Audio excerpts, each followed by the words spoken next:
Hey everyone, this is your friendly neighborhood world film geek, Albert Valentin. Welcome to the first installment of the Ladies of Horror special for Women's History Month. And I am pleased to announce we have a very special guest today. She is a World Film Geek Hall of Famer, class of 2021. She is one of South Africa's best known actresses today. Her name is Reine Swart, and she started out in many TV and films such as The Probe. Her horror breakout role, I think, came in The Lullaby. But since then, she's been in Z Nation, The Empty Man, Triggered. She even wrote and directed her first film, The Hex, and she actually co-wrote an upcoming horror film. So let's welcome Reina to the podcast. How you doing, Reina? Hi, thank you so much for having me, Albert. It's always such a pleasure, and I love listening to your podcasts. But there are so many, so you have to tell me which ones I should listen to because you're just so busy, which is really amazing. So you're actually the guru on horror films, much more than I am. That's fun. That's funny. I do. Well, I started something in December where every Friday I talk about an underrated B movie or like a big movie that should get more love. So I call it movies that need more love. So I started doing that. So every Friday you can check that out at 9 a.m. on the podcast. Awesome. Yep. And last year I talked to Cameron Scott, your co-star from Triggered. We talked about Ring of Beasts and some other stuff, and he had many great things to say about you. So that was a lot of fun. Oh, he's such a good person. He's really amazing. He's lovely to work with, and he's such a sweet, young, but also very mature person because he's young, Yeah. but he's mature for his age. And yeah, it was absolutely, we learned so much from him, all of us. And I just had so much fun and Triggered. Everyone, all of those cast members are my friends now because they're amazing. Oh yeah, Triggered, in my opinion, had one of the best ensemble casts ever because when it comes to ensemble casts, you have to have that chemistry together. And I mentioned this when we talked in November of 2020. I'm like, if the chemistry is not there, it's not going to work. The movie's not going to do as well. But this was one of my favorite films of the year. You guys bonded so much outside. And interesting enough, Cameron was the one who said, okay, let's go do laser tag. Let's do this, in between shoots and everything. And it was tough because it was all night shoots, like we've already talked. And I'm really excited to see what he's going to do in his career.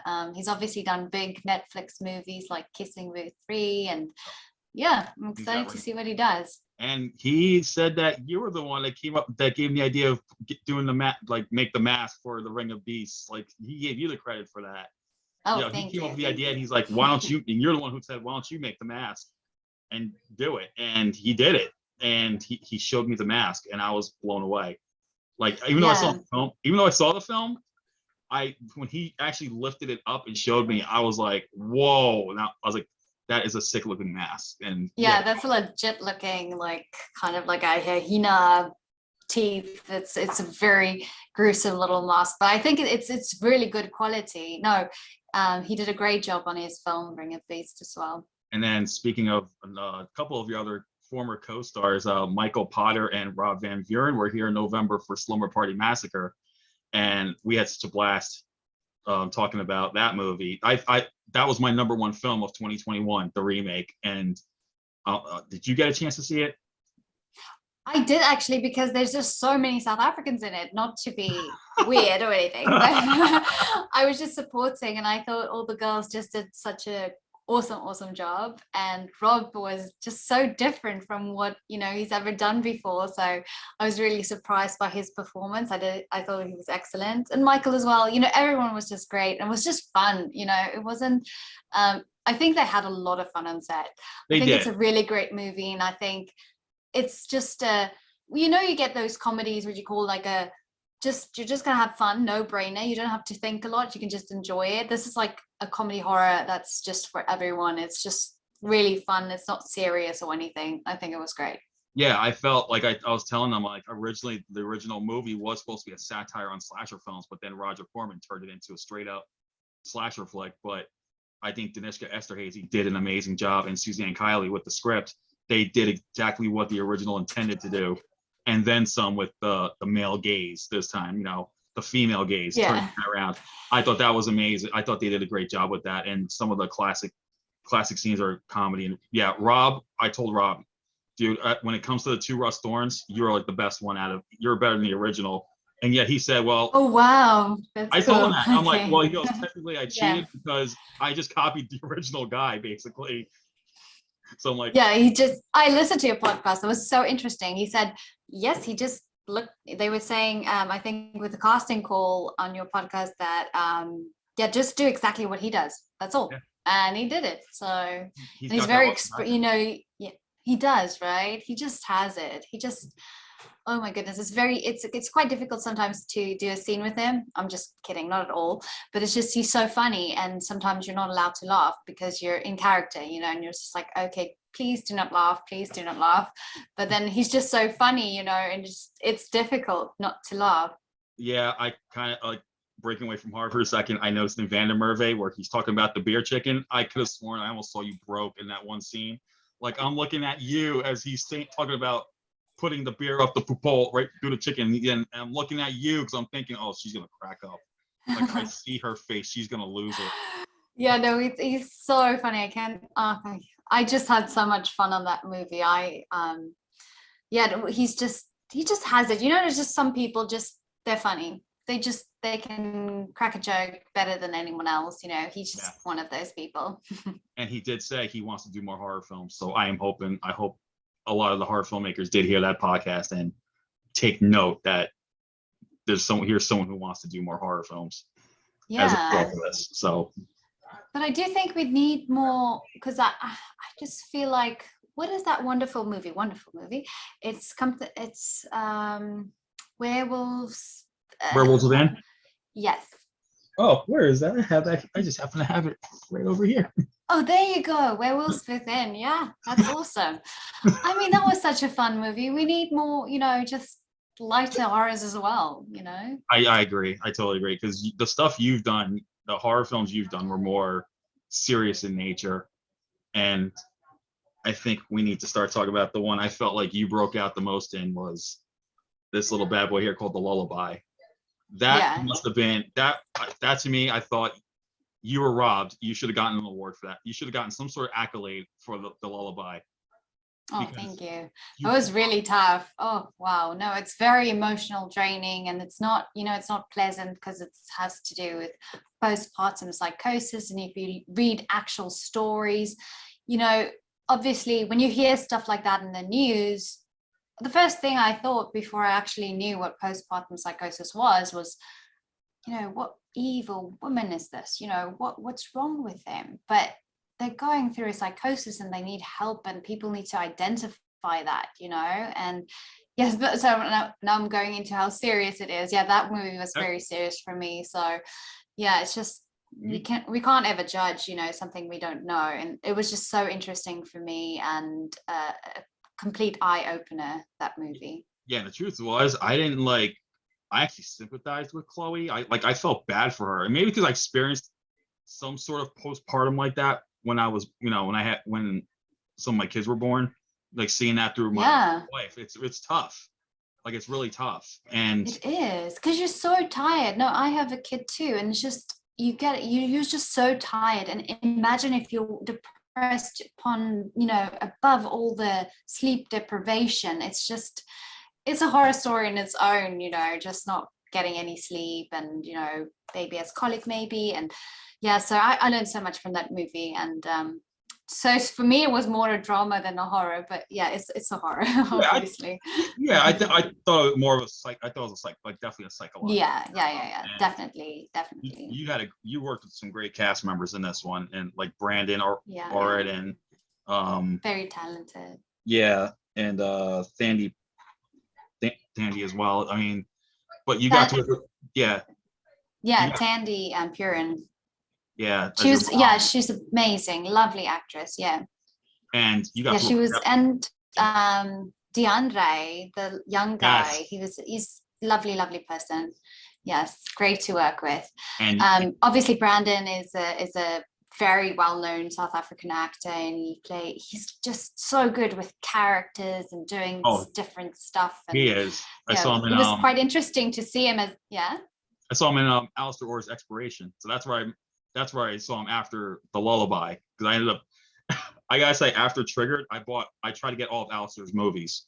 Oh, cool. And I ended awesome. I got all but the first one, because the first one I can't find here for anything, but luckily I saw it on streaming, so that helped. But you got to. Well, yeah, Alistair is just. I think Alistair is so talented. He was so much fun to work with, and I'm really excited also to see what he does next. He obviously loves horrors, and I think he's trying to give it a different approach. And he's definitely an outbreak in South Africa.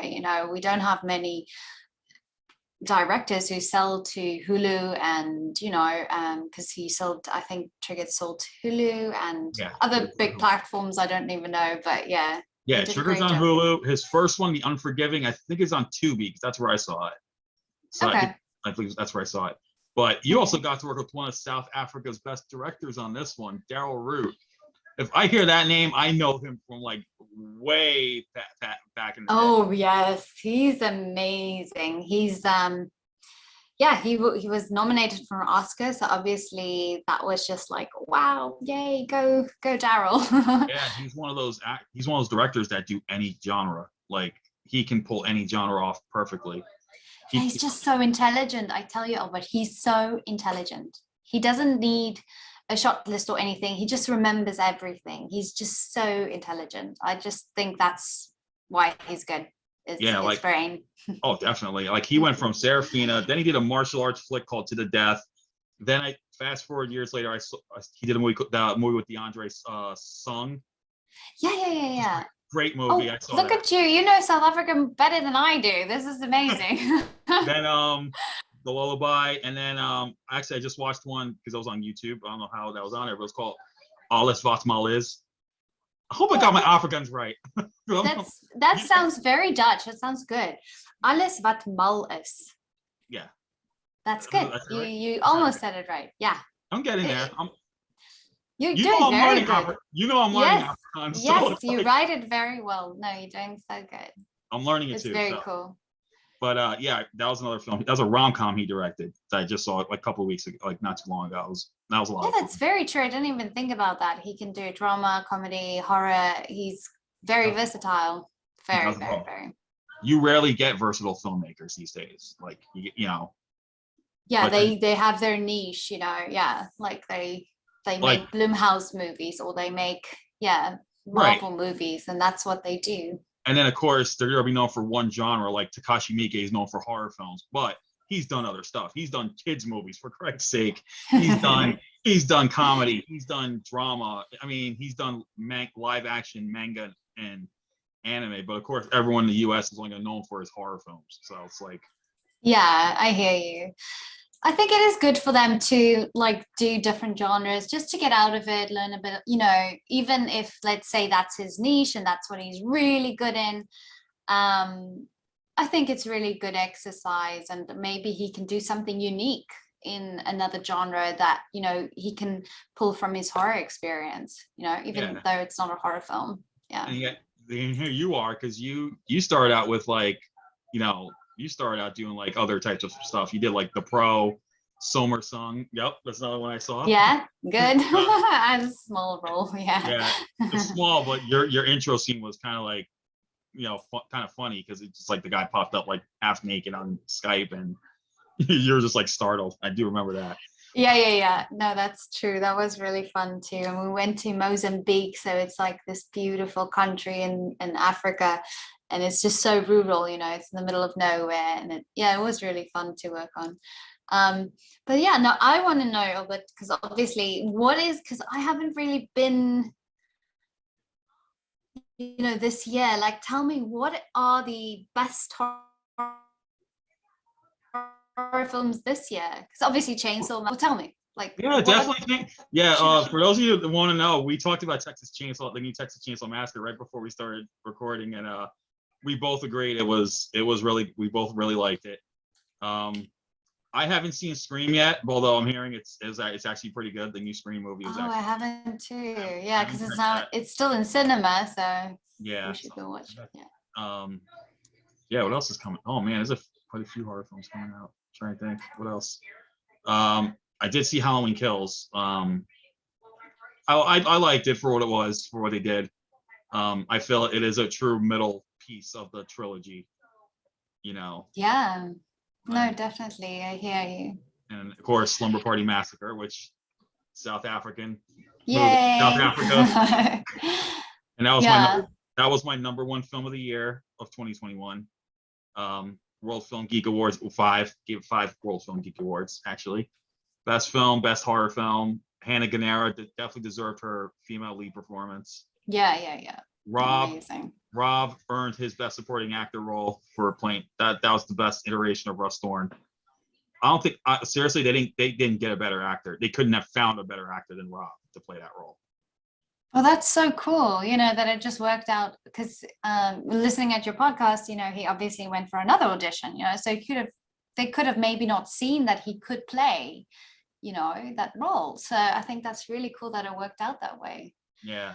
Because I don't see, there isn't someone else like Rob in South Africa I can think of now, like, yes, there's other comedians, yes, there's other actors, but he's pretty unique, I think. Yeah. He is, and and just so everyone who's listening to this knows, we're bringing Rob back later this year for a little career retrospective on him, and wonderful. I'm looking forward to it. Thank you. We might have to have you on just to appear like, hey, Rob, look who's here. And you just like pop up. We might have to have that happen. Michael Potter was also your co-star from Trigger. He was also in Slumber Party Massacre. He had some fun stories to tell also, as you probably heard. Mm-hmm. And Cameron Scott, your co-star in Trigger, he actually was offered to read for the role of that Michael got, but he's like, I didn't really feel the film. So, and when I told Michael that, he was like, why is it Cameron always tries to get the roles I'm trying to go for? It's always like me and him. I'm like, because you guys are probably the youngest out of it. I don't know. Yeah. No, I just think something about Michael, he's a natural talent because obviously he's a lawyer and he's an actor, it's just insane how talented he is and how natural he is on screen. He looks great on screen. I think he's got a great career ahead of him as well. I think South Africa is such a great place to film. So, especially horror films, it doesn't need as much budget. Obviously, if you want special effects, and visual effects and stuff, that's what maybe costs. But you don't have to have an A-list in your film to make a great, horror film. Oh, yeah. I think that's what they did with Slumber Party. Obviously, those actors are famous in South Africa, but I mean, to the world, to America, They're just like raise it. Yeah, new young talent. Well, I think Reese, Tiana, and Milo, I think this was like their first film, so to them, it's like, but they did such a great job. They made such great debuts with this film. Yes, and I think they have such bright futures ahead of them. So it's very exciting as a South African, to see other South Africans shine. It's just, I don't know, it's really cool. And I have to say this. All right, we've heard the stories of Hollywood and their actors. Some actors are divas and they give fans attitude. I'm gonna tell you from my experience, I've talked with a lot of South African actors, and I gotta say, you guys are the nicest bunch I've ever got to talk to. And if it was up to, like, I would champion the South African film industry if I would want to be their champion and just like keep promoting their films because they make such great films over there. I'm not joking, and I mean that from the bottom of my heart. Oh, thank you, Ahmed. No, it's really cool. No, actually, we think you're very friendly because I just feel like. Yeah, we think Americans, I'm going to say, are very friendly, because it's just, we definitely, because I lived in America for 5 years. I've been living in North America now. I haven't lived in South Africa for the past 5 years. And it's just like, they're definitely louder than us, in general. I'm stereotyping now, but it's just like, and sometimes like you would stand in line, and this is totally off topic, and then people would just start talking to you, and I'm like, wow, this is so friendly. This is not something we do. We do not talk when, you know what I mean? Mm-hmm. It's just, I think Americans are really friendly. Just stereotyping here, not all of them, but yeah, no, you're very friendly, and all of my Triggered friends have obviously just absolutely loved being on your podcast, and just all your support and all the coolest stuff you've like drawn, and it's just very much appreciated.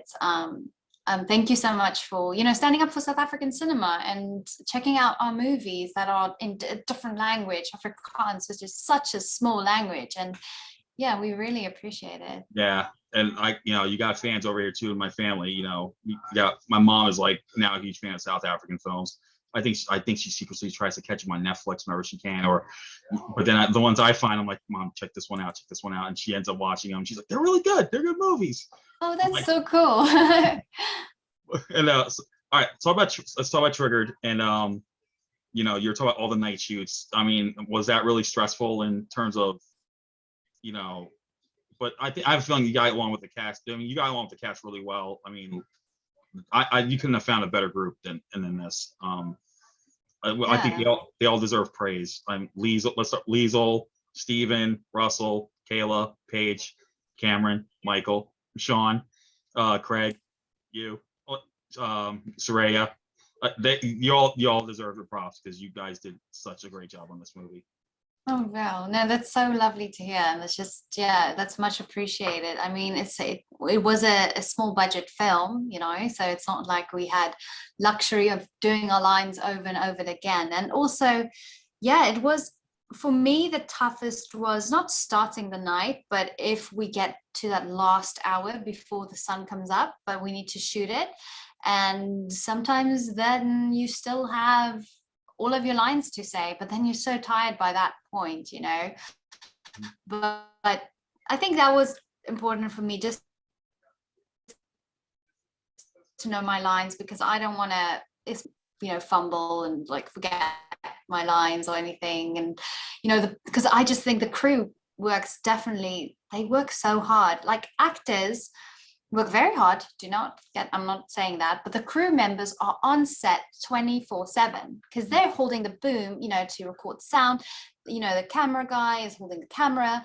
We get to rest in between. Yes, I think it's got another emotional impact on actors, especially horrors, because you need to scream, be scared, and there has to be authenticity there, so emotionally it takes a lot from you, which then eventually makes you tired, but physically the crew are there the whole time. So I think it's so important for young actors, like, know your lines, that's the number one thing you need to do. Yeah, what's even great is even though this is a South African movie, you all did American accents.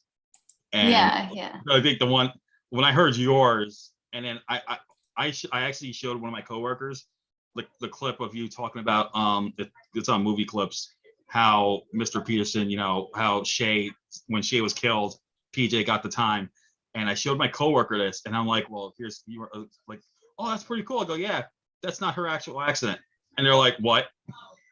I'm like, yeah. So I actually played our interview from November, and their mouths dropped when they heard your actual accent. They were like, are you serious? I go, yeah, like that's how good of actors they are. They can actually pull off the American accents very well. Why, thank you. Now I feel like I need to talk with my American accent, because I haven't for a while, My New York accent might have to come back. That's where I'm originally from. So that might come back in little portions too. So coffee. Yeah, you need to drink some coffee, right? No. Go to New York. Oh, that's fun. Yeah. No, New York, that's really cool. That's such an iconic place to grow up in. Wow. That's really, really nice. I'm from like right above the big city, and like 35 minutes north. So it's like this, and I'm from a small town too. So I know what it's like. But now let's talk about The Hex, because this was the first film you directed, and you also wrote it.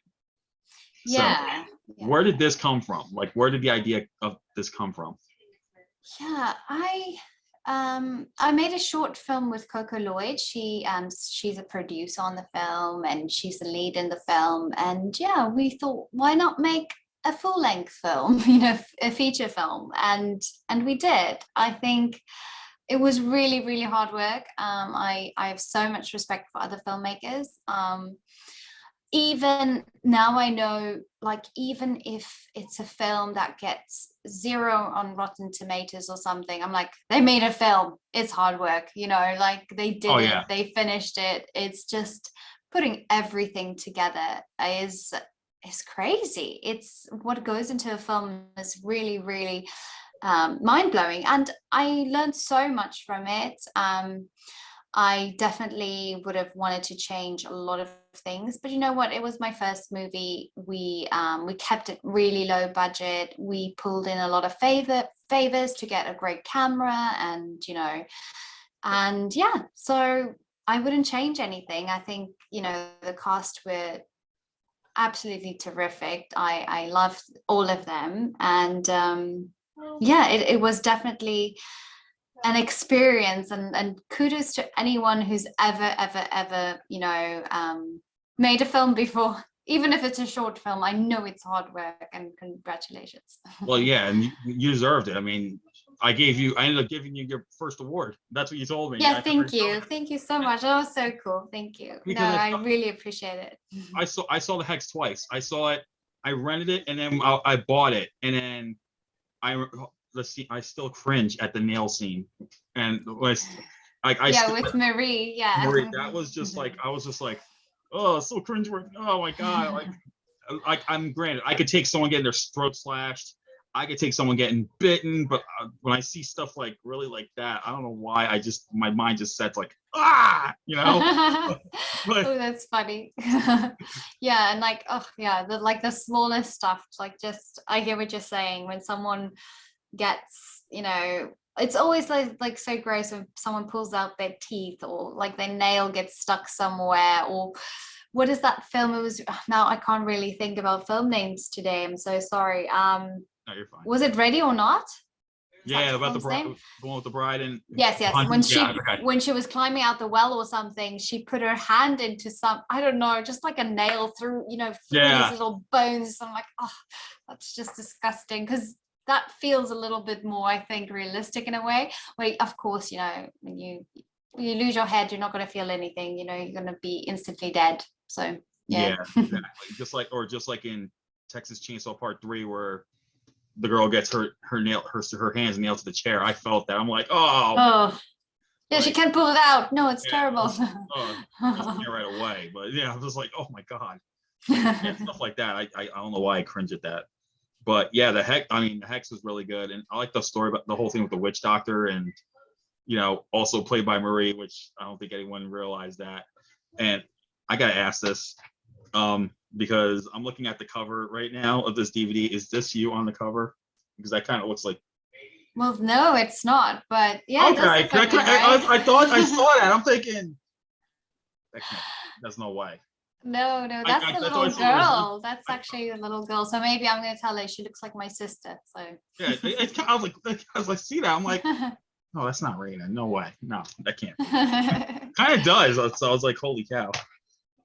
Yeah, no, but yeah, it's just, and I'm also like, it's really cool to see how, because this was the first feature, you know, leads for Marie and Coco, and they're just blooming. They're doing very good. Like, Coco played in Euphoria now, and she played in, she's going to play a series regular in some of Fox's, you know, I can't say which one because it's, I don't know, but yeah, it's a TV series, and you know, a series regular is really a big deal, and that's so cool. Hungani was in Ring of Beasts with Cameron, so that worked out well.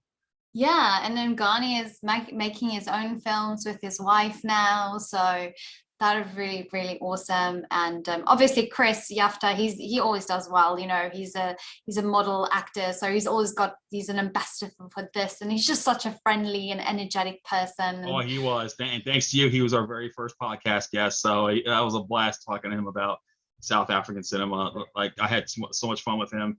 He was so elated with it, and you know, I think you all were shocked that I ended up finding out more about South African cinema than you guys. Oh, like, for sure, you know more than us, so it's really cool. I don't know how is that possible, but then again, I'm like, well, I don't know how old you guys are now, but I'm already in my 40s, so it's like, well, I think Cameron and them, to be honest, are in their Cameron's 20s, but Cameron I'm and in my 30s, so I am almost there. Still a little bit to go, but yeah. okay. Yeah, I'm pushing mid 40s. I just turned 43 a few weeks ago, so or last Yes, month. still young. I mean, 40s is the new 30s, 30s is the new 20s. Sorry for anyone else who that thinks differently. Yeah, like I didn't even know about this apartheid cinema, the whole what they call B scheme. I didn't know any about this till like just a couple of years ago. And I don't know what triggered that. It could have been triggered. I don't know. Could have, but I was like, I gotta watch. Ever since Triggered, I'm like, I gotta watch more South African films, man, because I'm like, if it's this good, man, there's gotta be bound to be more. And Yeah, yeah. Alistair made some good films. Expiration, Indigenous, House on Willow Street. Oh my, like that movie. Yeah, he's on a next level in South Africa for us. He's just so great. He's just definitely I can see him doing a lot more, obviously, and I'd love to see him doing a lot more. What else? No, we were jumping. I wanted to say, now I can't remember. You know, when you wanted to say something, You and want to you're say like, something, you forget, and then you're like, okay, I want to talk about, like, what was I going to talk about? And I can't remember. Yeah. But it goes like that. recent, Oh, I wanted to say Marie, actually, who produced The Hacks, like she's in some very big competition now, as a producer, having another film for another writer, in Berlin. It's yeah, and everyone's just doing so well, and it's just so cool to see. And yeah, and I love the fact that they're all connected to you somehow. Like seriously, like all oh these. no, I'm just marking myself on them because I know they're so talented. Yeah, no, I feel like you're like one of the biggest names now over there in South Africa, even though you live in the US, because you've done so much for these young people, and all this hard work you've done. I mean, I truly think that's what that this is exactly why I had you become in the Hall of Fame last year, because I feel like you were one of the most dedicated actresses I've ever seen, and now that you delved into filmmaking, I felt like you had to earn something for this. You deserved something for this. So I'm going to share something with you that's really going to shock you. No, I'm just kidding. So in South Africa, people don't really watch horror films. Yeah, Did you think that? Yeah, that's a little crazy. So I wouldn't say like, The Lullaby wasn't really, because even the theaters were like, no, this is too much for them. They can't show it, but they will, which is strange. They won't support. I'm not saying they won't support, but they won't support local productions, but then they'll show, Conjuring and, all the big Blumhouse movies, but they're not even giving. So we're actually just so excited that it's gone to, America, South America, where people actually Appreciate support, it. and appreciate indie horror films, where, I still feel like the South African audience, I think I was one of them. I was like, no, I want to watch American films. I don't want to watch South African films. It's just, now I'm like, I want to see all the South African films because I miss home, and I'm like, oh, they are really good. Like you say, they're different, and yes, they have the same pattern or anything, but they're still different for me. Yeah. And you've had your share of being in American films. Believe it or not, on beginning of February, I saw Detour for the first time, and you were in that. Small, even though it was a small role. Like, small. You were in The Empty Man. That's another one that you were in. Quick role, but it was just so cool to be a part of it. And James Badge Dale, who plays the lead, is such an awesome person, and he was just so humble. You're even in the trailer for like a split second, so it's just like. And the director, I think he's actually now, I absolutely I really liked David Pryor. He was just also very down to earth to work with. And what did he do now? He worked on a Netflix horror series for Guillermo del Toro. So he's one of those directors, he's just, he did The Empty Man. Before that, he did more like docu stuff, and he's a breakthrough talent, and he's very smart, and he's got a unique vision. So I think we'll see a lot of cool stuff from him as well. Yeah. I'm really shocked that I'm really that does surprise me that a lot of South Africans don't support their local stuff. I mean, I feel like they're missing out on so much. and I'm glad that we do get that here. I mean, I for one love South African films. I mean, I love films from all over the world, but like I had to recently move. Like I had to pick up like what places do I want to go to like down the road. Of course, my number one is Tokyo, Japan, but now number two is like South Africa. Like I gotta go to South Africa someday. Oh, you have to. Cape Town, so beautiful, and your US dollar will go a lot further. It's just because the exchange rate. It's like I don't know what the exact exchange rate is, but I think it's like 13 rands for a dollar, so it kind of feels like everything's 13 times cheaper there, Wow. like staying in a hotel, going there. Yeah, I'm definitely have to. That's on my 5-year plan now. I'm officially putting that on my 5-year plan now. Okay. Awesome. So for sure. But, oh my God, this was a great time. I am so honored to have talked with you today about like your horror career and all this stuff. And oh my God. Now, you recently wrote a film that just went into production. We all know the title Flesh, and we know who's in it now. We know Danielle Harris is in it, Serena Vincent. I caught up on some of the news there, and that's amazing that you got to write a film that's going to be coming out soon, once again. And I, for one, am definitely looking forward to it. And I can't wait to find out what this movie's about and check it out for myself. And yeah. I think that must be pretty exciting. And I also believe you now gone to you're doing post-production work now on the side. So that must be that. I'm serious. What is it you cannot do? Because No, I want to work from home, and I absolutely love post-production. So no, I'm enjoying it so much. I think it's just like with the pandemic and everything changed so much, and now I see, I can work from home, and if you have kids and stuff, it's just so much easier than going on shoots for 2 months or a month even. Yeah. It's just I will definitely get back to it, but I don't think now in my career I would love to. I have little kids, so I have a little kid. I'm saying little kids. You have, lovely children as well, so you would know how important it is to be involved in their lives. I got teenagers, so that's a little more difficult. But just wait till your kid becomes a teenager. Oh really? No, I think I've got a terrible 2-year-old. He's not terrible. He's lovely, but I mean, he throws those tantrums where his whole body like goes on the floor and he's screaming, and I'm like, I don't know what you want. I'm so sorry. Don't worry, he'll outgrow it. Believe me, he will. That's good. I'm kind of glad I got teenagers now. I mean, granted, I now it's like they're being as smart alecky as I can be, but just around them, But I'm kind of blessed that they're I got 2 teenagers. I'm gonna have my 3rd teenager by next year, and then my youngest one will hit double digits this June. So 4 kids. It was a lot at first, but once you get used to it, this is like, man. And I'm glad the 3 older kids are big horror fans now too.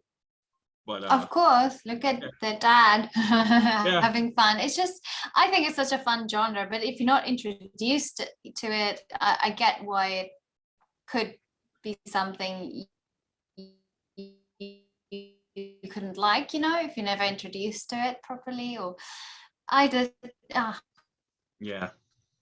For me, it's like films that take you out of reality. It just takes you from reality and takes you on this weird, twisted journey, and just have fun watching it.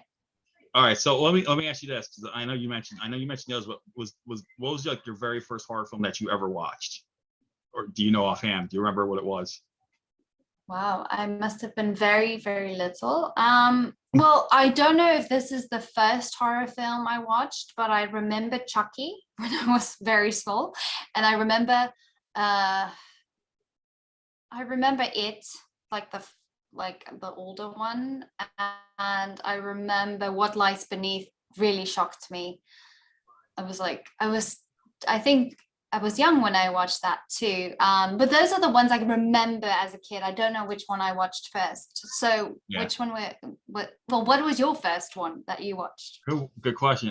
Well, I remember when I was like 5, we only had one TV in the apartment I was in. So we used to watch Friday the 13th, and my mom would cover my eyes every time Jason was about to kill someone. So that kind of was a bad experience for her. But I'd say my first real horror film, I was 6 years old. We went to my upstairs neighbor because they invited the whole bunch of us, like my brothers and I, and some of our friends. We saw Nightmare on Elm Street Part 2, Freddy's Revenge. And I was like this was just came out on video. I was 6 years old. And when the scene where Freddy comes out of the guy's body, I wasn't like freaked out or anything. I thought it was the coolest thing I've ever seen in my entire life. So but I didn't tell anyone that. I think I didn't want anyone to see that I had a morbid side at 6 years old. And then I got into and then a year later, this is cool. a year later, my parents used to rent videos every weekend. And I remember one time they brought in Class of Nukem High from Trauma. And I was 7, and I remember the scene where the creature finally comes out and he busts his claw through the girl's face, the evil girl's face, and I was like, "That's the coolest thing ever!" Like that, I didn't want to say anything now, but ironically, my mom would not let me watch Texas Chainsaw Massacre, and I'm going, "When you let me watch Class Nukem High, you wouldn't let me watch Texas Chainsaw Massacre." Finally, at 12 years old, I finally got to see Texas Chainsaw Massacre, and to this day, that is my all-time favorite horror movie. Because you needed to wait for that. I think the anticipation and everything helped. You're like, I need to see this film, and then finally you did, and you're like, yes, this is the coolest movie I've ever seen. That's exactly what it was. My expectations were, this is amazing. So yeah. My oldest daughter, her favorite is, I believe it's Us. That's what she told me. That's her favorite horror film right now. It's a great one. Yep. My 12-year-old is Sleepaway Camp. We introduced her to Sleepaway Camp, and she's like, this is my favorite. I showed her the sequels, and she's just like, eh. Just the original. 2 and 3. She's like, okay, yeah, the original's better. And then before the new Texas Chainsaw Massacre, I showed my 12-year-old the original. We watched it together, and she's like, why did people make such a big deal out of this movie? It's not that bloody. Like, what was the big deal? And then my oldest saw it 2 weeks before the new one, and she goes, all right, Dad, I like bloody movies, but this is how do I put this? It was disturbing. Okay, but she still liked it. So it's like, okay. That's funny. This was disturbing. That's so cute. Okay. Well, I got a real funny anecdote about Texas Chainsaw Massacre. I'm going to share this. I shared this with a few friends. I'm going to share this with you. But when I was a film studies major, because that's where I got my degree in, awesome. I had this great mentor, and if it wasn't for her, I wouldn't be doing what I'm doing now. Like, I don't know what I'd be doing. But I had bought the DVD of the Texas Chainsaw Massacre. I was so excited. So my mentor asked me, can you bring it to class and I'll lend it to me for a week? So like, okay, fine. I was like, oh yeah. So I gave her the DVD. A week passed. We had next class. So I was like, all right, did you like the movie? I had to turn it off. I'm like, okay, where did you turn it off? 7 minutes into the movie. I go, what scene? She goes, oh, when Franklin's talking about the slaughterhouse and they're passing all the cows. I just was like, what? She goes, well, the whole thing about cannibalism, it got to my head and I couldn't watch it. So then she came back to DVD. I was like, okay. One of my classmates asked me to borrow the DVD. She goes, oh, is that the Texas Chainsaw Massacre? I go, yeah. She goes, can I borrow it? Because I've never seen it. I kind of heard a lot of stuff about it. I was like, all right. So I lent it to my classmate. A week passes by. All right, what'd you think of it? I had to turn it off. I was like, okay, where'd you turn it off? The scene where Franklin talked about the slaughterhouse and they passed me. And I just put my hand in my head. I'm like, you did not just say that. Oh, wow. Like, why? I'm like, did you know Dr. Knockhamson said the same thing to me just last week? You had to turn it off. That's so weird. That's so weird. Wow. And I'm like, what? It was like, why? like really? Like, okay. I accepted it, but I thought it was the funniest thing ever that they turned it off at the very same scene. And that is so strange. Like triggered something in both of them, and they just couldn't watch it on. That's so strange. Yeah, but hands down, Leatherface is one. I actually got a couple of Leatherface action figures way up there. So that's awesome. Yeah. So I got a lot of I got more horror stuff. Like getting more horror stuff now. I got like Pennywise stuff. I got the Mandy Funko Pops. Yeah, I'm like, I mean, I think horror's become like my new favorite, like ultimate genre. Like, I grew up watching kung fu movies, and here I am now, like watching more horror than I'm watching that stuff now. I'm like, what's But going on? are there still so many kung fu movies? Like I think it's very fun too. But They're there's waning. more horrors, It's a right? yeah. I feel like martial arts films are like they're kind of like they're on life support right now. Like, I mean, you got the good ones; they're still there, but I feel like the compared to horror, it's becoming a dying genre. But what I like about the horror films is like I said, you all are awesome, and because I've talked to other horror actors and filmmakers, and I always remember this. There's this one I talked to, Spooky Dan Walker. He directed the horror comedy Sleigh Bells, and he told me, he goes, I live within 10 miles of all these other horror film directors, like Adam Green and Tim Sullivan. I live like within 10 miles of these guys. We get together for lunch like every so often. He goes, this is fact. The horror film community is one of like we treat each other like family. Yeah. And they really did. I could see it. Like they all work on each other's projects. It reminds me of the South African film industry. You all work on like so many projects together. I mean, it might sound ridiculous, but it means a lot. I feel like it's a lot of. I think it's amazing, quite frankly. Yeah, it is. No, I agree. And that's the thing with the horror film community. It's with the Lullaby was such a great introduction to the American, horror film community. Yes, you have your friends overseas as well and everything, but yeah, you guys have really established a good floor for it, and very supportive and the sweetest people. You would imagine like horror fans are like, not as sweet and friendly as the people who are actually behind it. Exactly. Like I actually just recently. I spoke with Barbara Crampton just a few weeks ago for a horror film she did, a new one, where she had a small role, but she's like the nicest person, like one of the nicest people you ever meet. Bill Moseley is also Bill Moseley's like he's God to me because of his role in Texas Chainsaw 2. He's like, to me, he's like God, and to get to talk to him a few years ago was like, I felt like it was such an honor to talk to him when he did Three from Hell. Felissa Rose from Sleepaway Camp, she was so amazing to talk to, and I remember telling her how my daughter loves Sleepaway Camp, and she's like, she was so delighted to hear that. And it's like, every time I talk to a horror film star or filmmaker, they see I got that appreciation and how amazing they are. That's so cool. No, it's really true, and it's just amazing to hear that, no matter where the filmmaker or anyone who's like in the horror film community are, they're supportive, and yeah, we all want to see unique horror films, and we will support each other, and hopefully 1 out of 1,000 is a breakout, like let's say, what's the film that did so well? Paranormal Activity, obviously, and Blair Witch Project. That's obviously crazy how well they did, like that would be really cool if we see something like that again, something that's made on a no budget and just goes crazy. Yep. I remember Sharknado did the same thing, even though it was the most ridiculous movie. But thanks to Mia Farrow's little tweet back then, it's just like it became this box office, like this TV phenomenon, and people couldn't get enough of that. And we had to go through 6 films altogether, but still, I mean, just one little word of mouth came about with that movie, and everything just went crazy.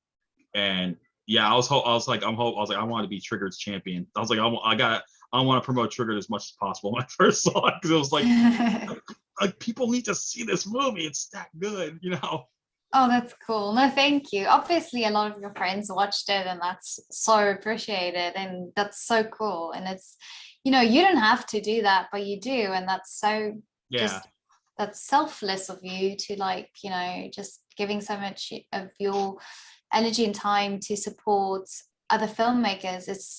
It's really, really, really great. It's remarkable. Yeah, I think I've seen Triggered like 40 times already. Literally, I'm not joking. Much more than I have, so 10 times more. Well, you even told me you don't really watch yourself on screen because you kind of, I don't know, like you got nerves or something. I remember you telling me that.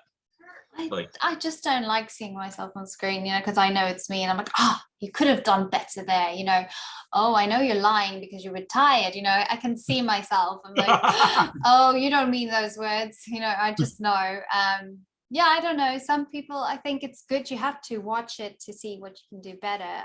So I'll watch it, but it's not always pleasant to see yourself. We are our own worst critics. So right. And Mhm. we do have to mention this because I thought I did catch it's on Netflix.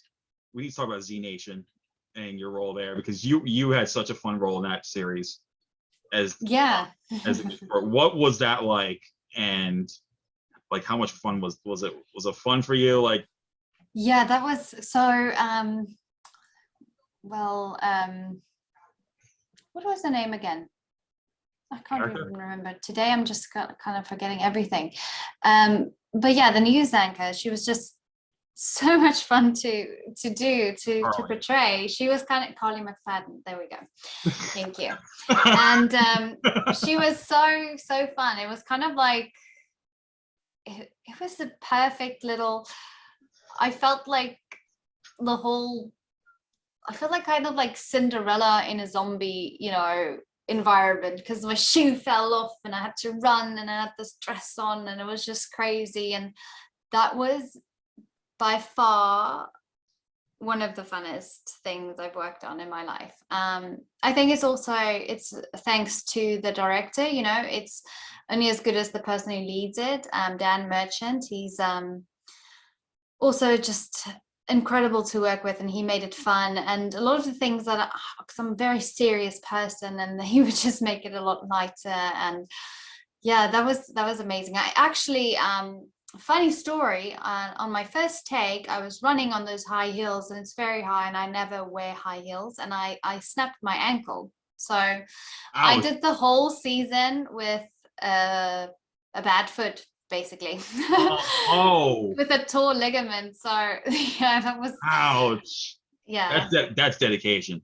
Like if you go through that, I tell people they do something like that that's unexpected but still persevere through it. That's true dedication to their art. And like Cameron's like accident prone. He told me all the accidents he had on Ring of Beasts, and I'm like, dude, you're just dedicated. Just look at it that way. Like you do something, like you're dedicated, and you don't seem like a serious person. Honestly, you really don't. You No, don't. no, I mean, like, I Oh, thought the character was more like, a yeah, certain way. I guess I just mean, like, I'm not like Rob, but like I can just play comedy and it just, comes naturally. It's just for me, like Carly McFadden, I didn't mean anything, comedical. For me, it was just so serious. I'm yeah. this new anchor and I want to be amazing. And that's how he wanted me to play it, but there were moments it was like, oh, a little bit lighter, a little bit this. And yeah, it was just so much fun to work with.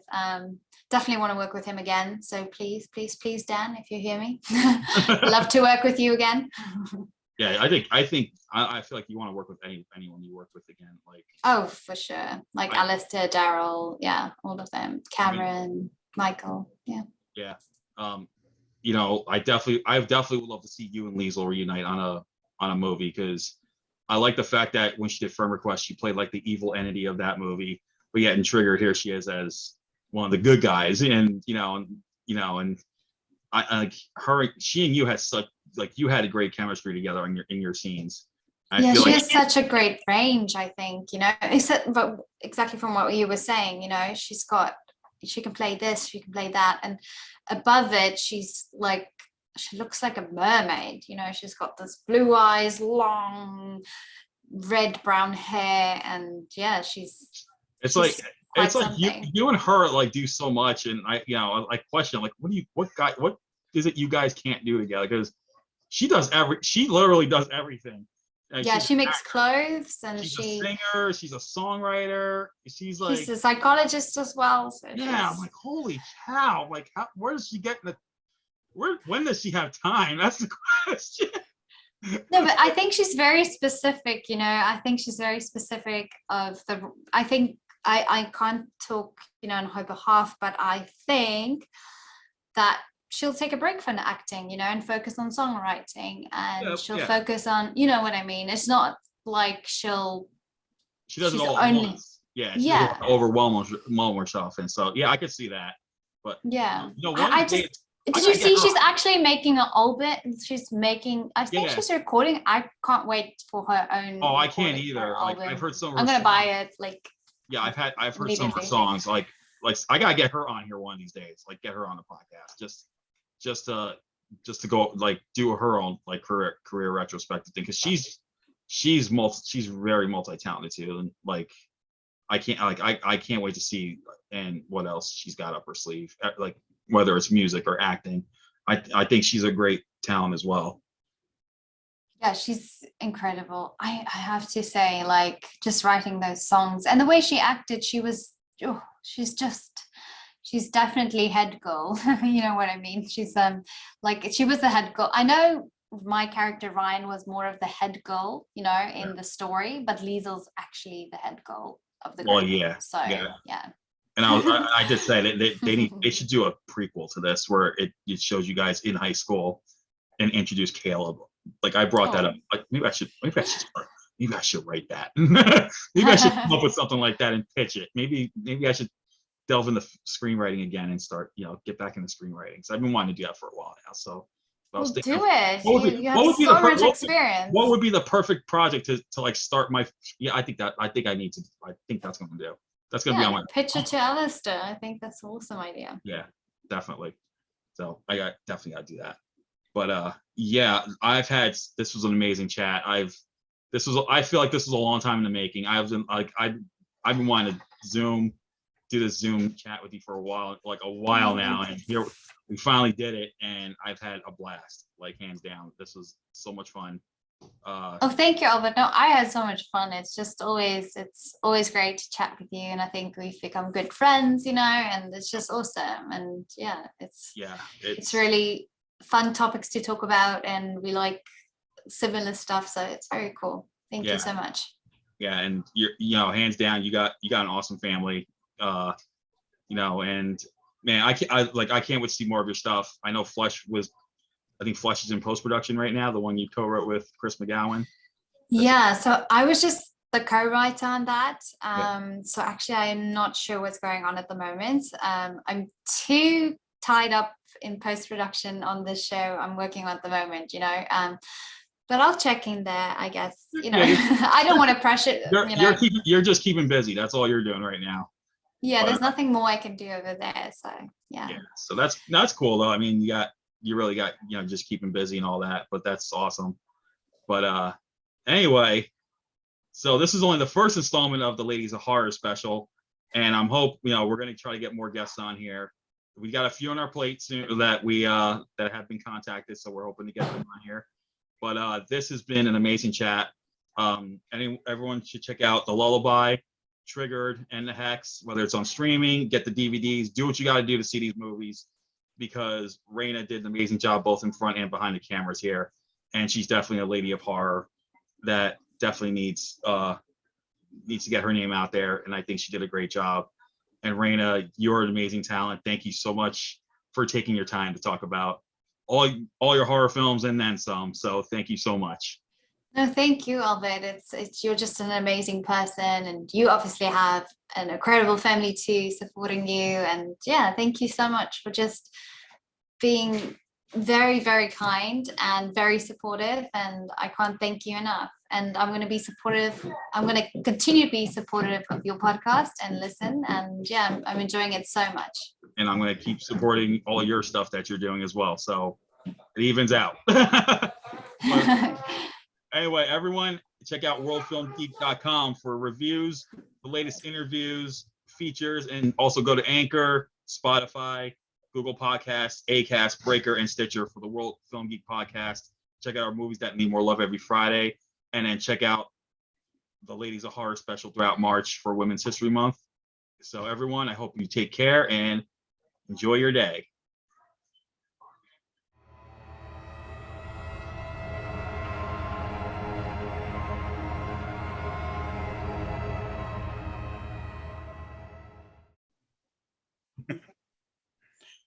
Hey everyone, this is your friendly neighborhood world film geek, Albert Valance, and welcome to the second episode of our Ladies of Horror specials for Women's History Month.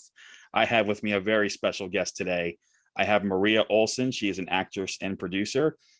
People will know her for films such as Percy Jackson and the Olympians, The Lightning Thief, Paranormal Activity 3, American Horror Story, and The Lords of Salem. Maria is also a producer who has her own production company, Monster Work 66. She's originally from South Africa, but now she's based in Los Angeles, and I am pleased to have her here because she is one of the busiest actresses of the genre I have seen, because I just saw her IMDb page a few days ago, and I think she's like the Dwayne Johnson of the horror genre, and I mean that wholeheartedly. So thank you, Maria, for joining us today. Thank you for having me, Albert. Thank you so much for this opportunity. It's awesome. Yay. So where did the journey begin? Where did your horror journey begin? Like, I know you're originally from South Africa, but did you watch horror movies as a child? Absolutely. It actually, I have very clear memories of when I was a small kid, like 3 or 4, maybe 5, 6 years old, like that. Literally laying with my mom on the bed, and we like looking at Dracula books. And I'm like, Mom, what did Dracula do? Does he like attack these people? Does he attack those people? And she would like explain everything to me. It's like, okay, fine. When you're 6, okay. But it has given me a love of the horror genre, because I think I associated with all those good memories of times with my mom where we shared something that, she loved and I came to love. So that's literally where it started. That's awesome. I'm glad you remember it like that far ahead. I mean, my earliest horror memories are like we only had one TV in our apartment in New York. So when we would watch Friday the 13th, my mom kept covering my eyes when every time Jason was about to kill someone.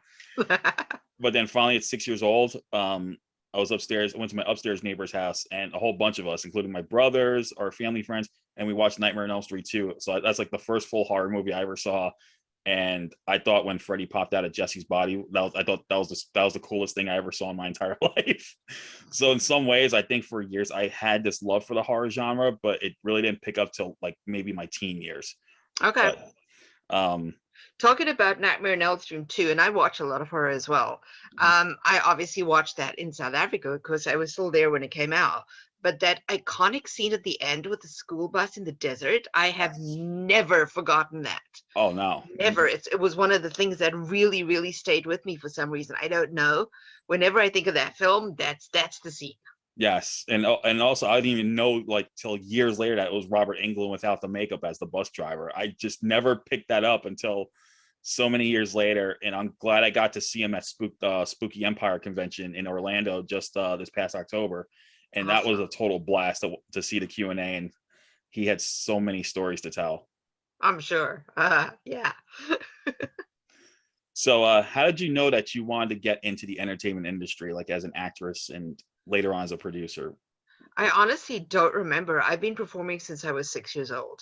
Yeah. Oh, wow. My mom put me into ballet school when I was literally 6.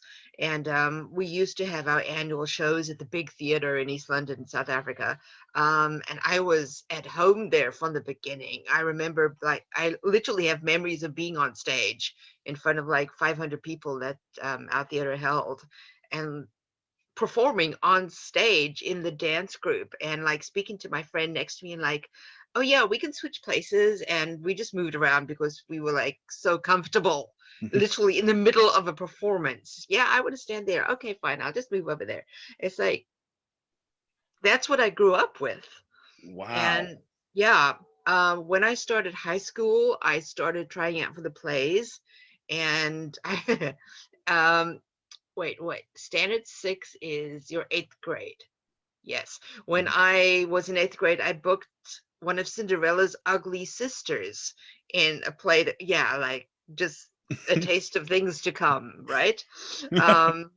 In one of our school's plays. And then I did musicals, and I did more straight plays. I did about, I don't know, between 25 and 30 musicals and straight plays when I was still in South Africa, for the 2 different dramatic societies we had in our town.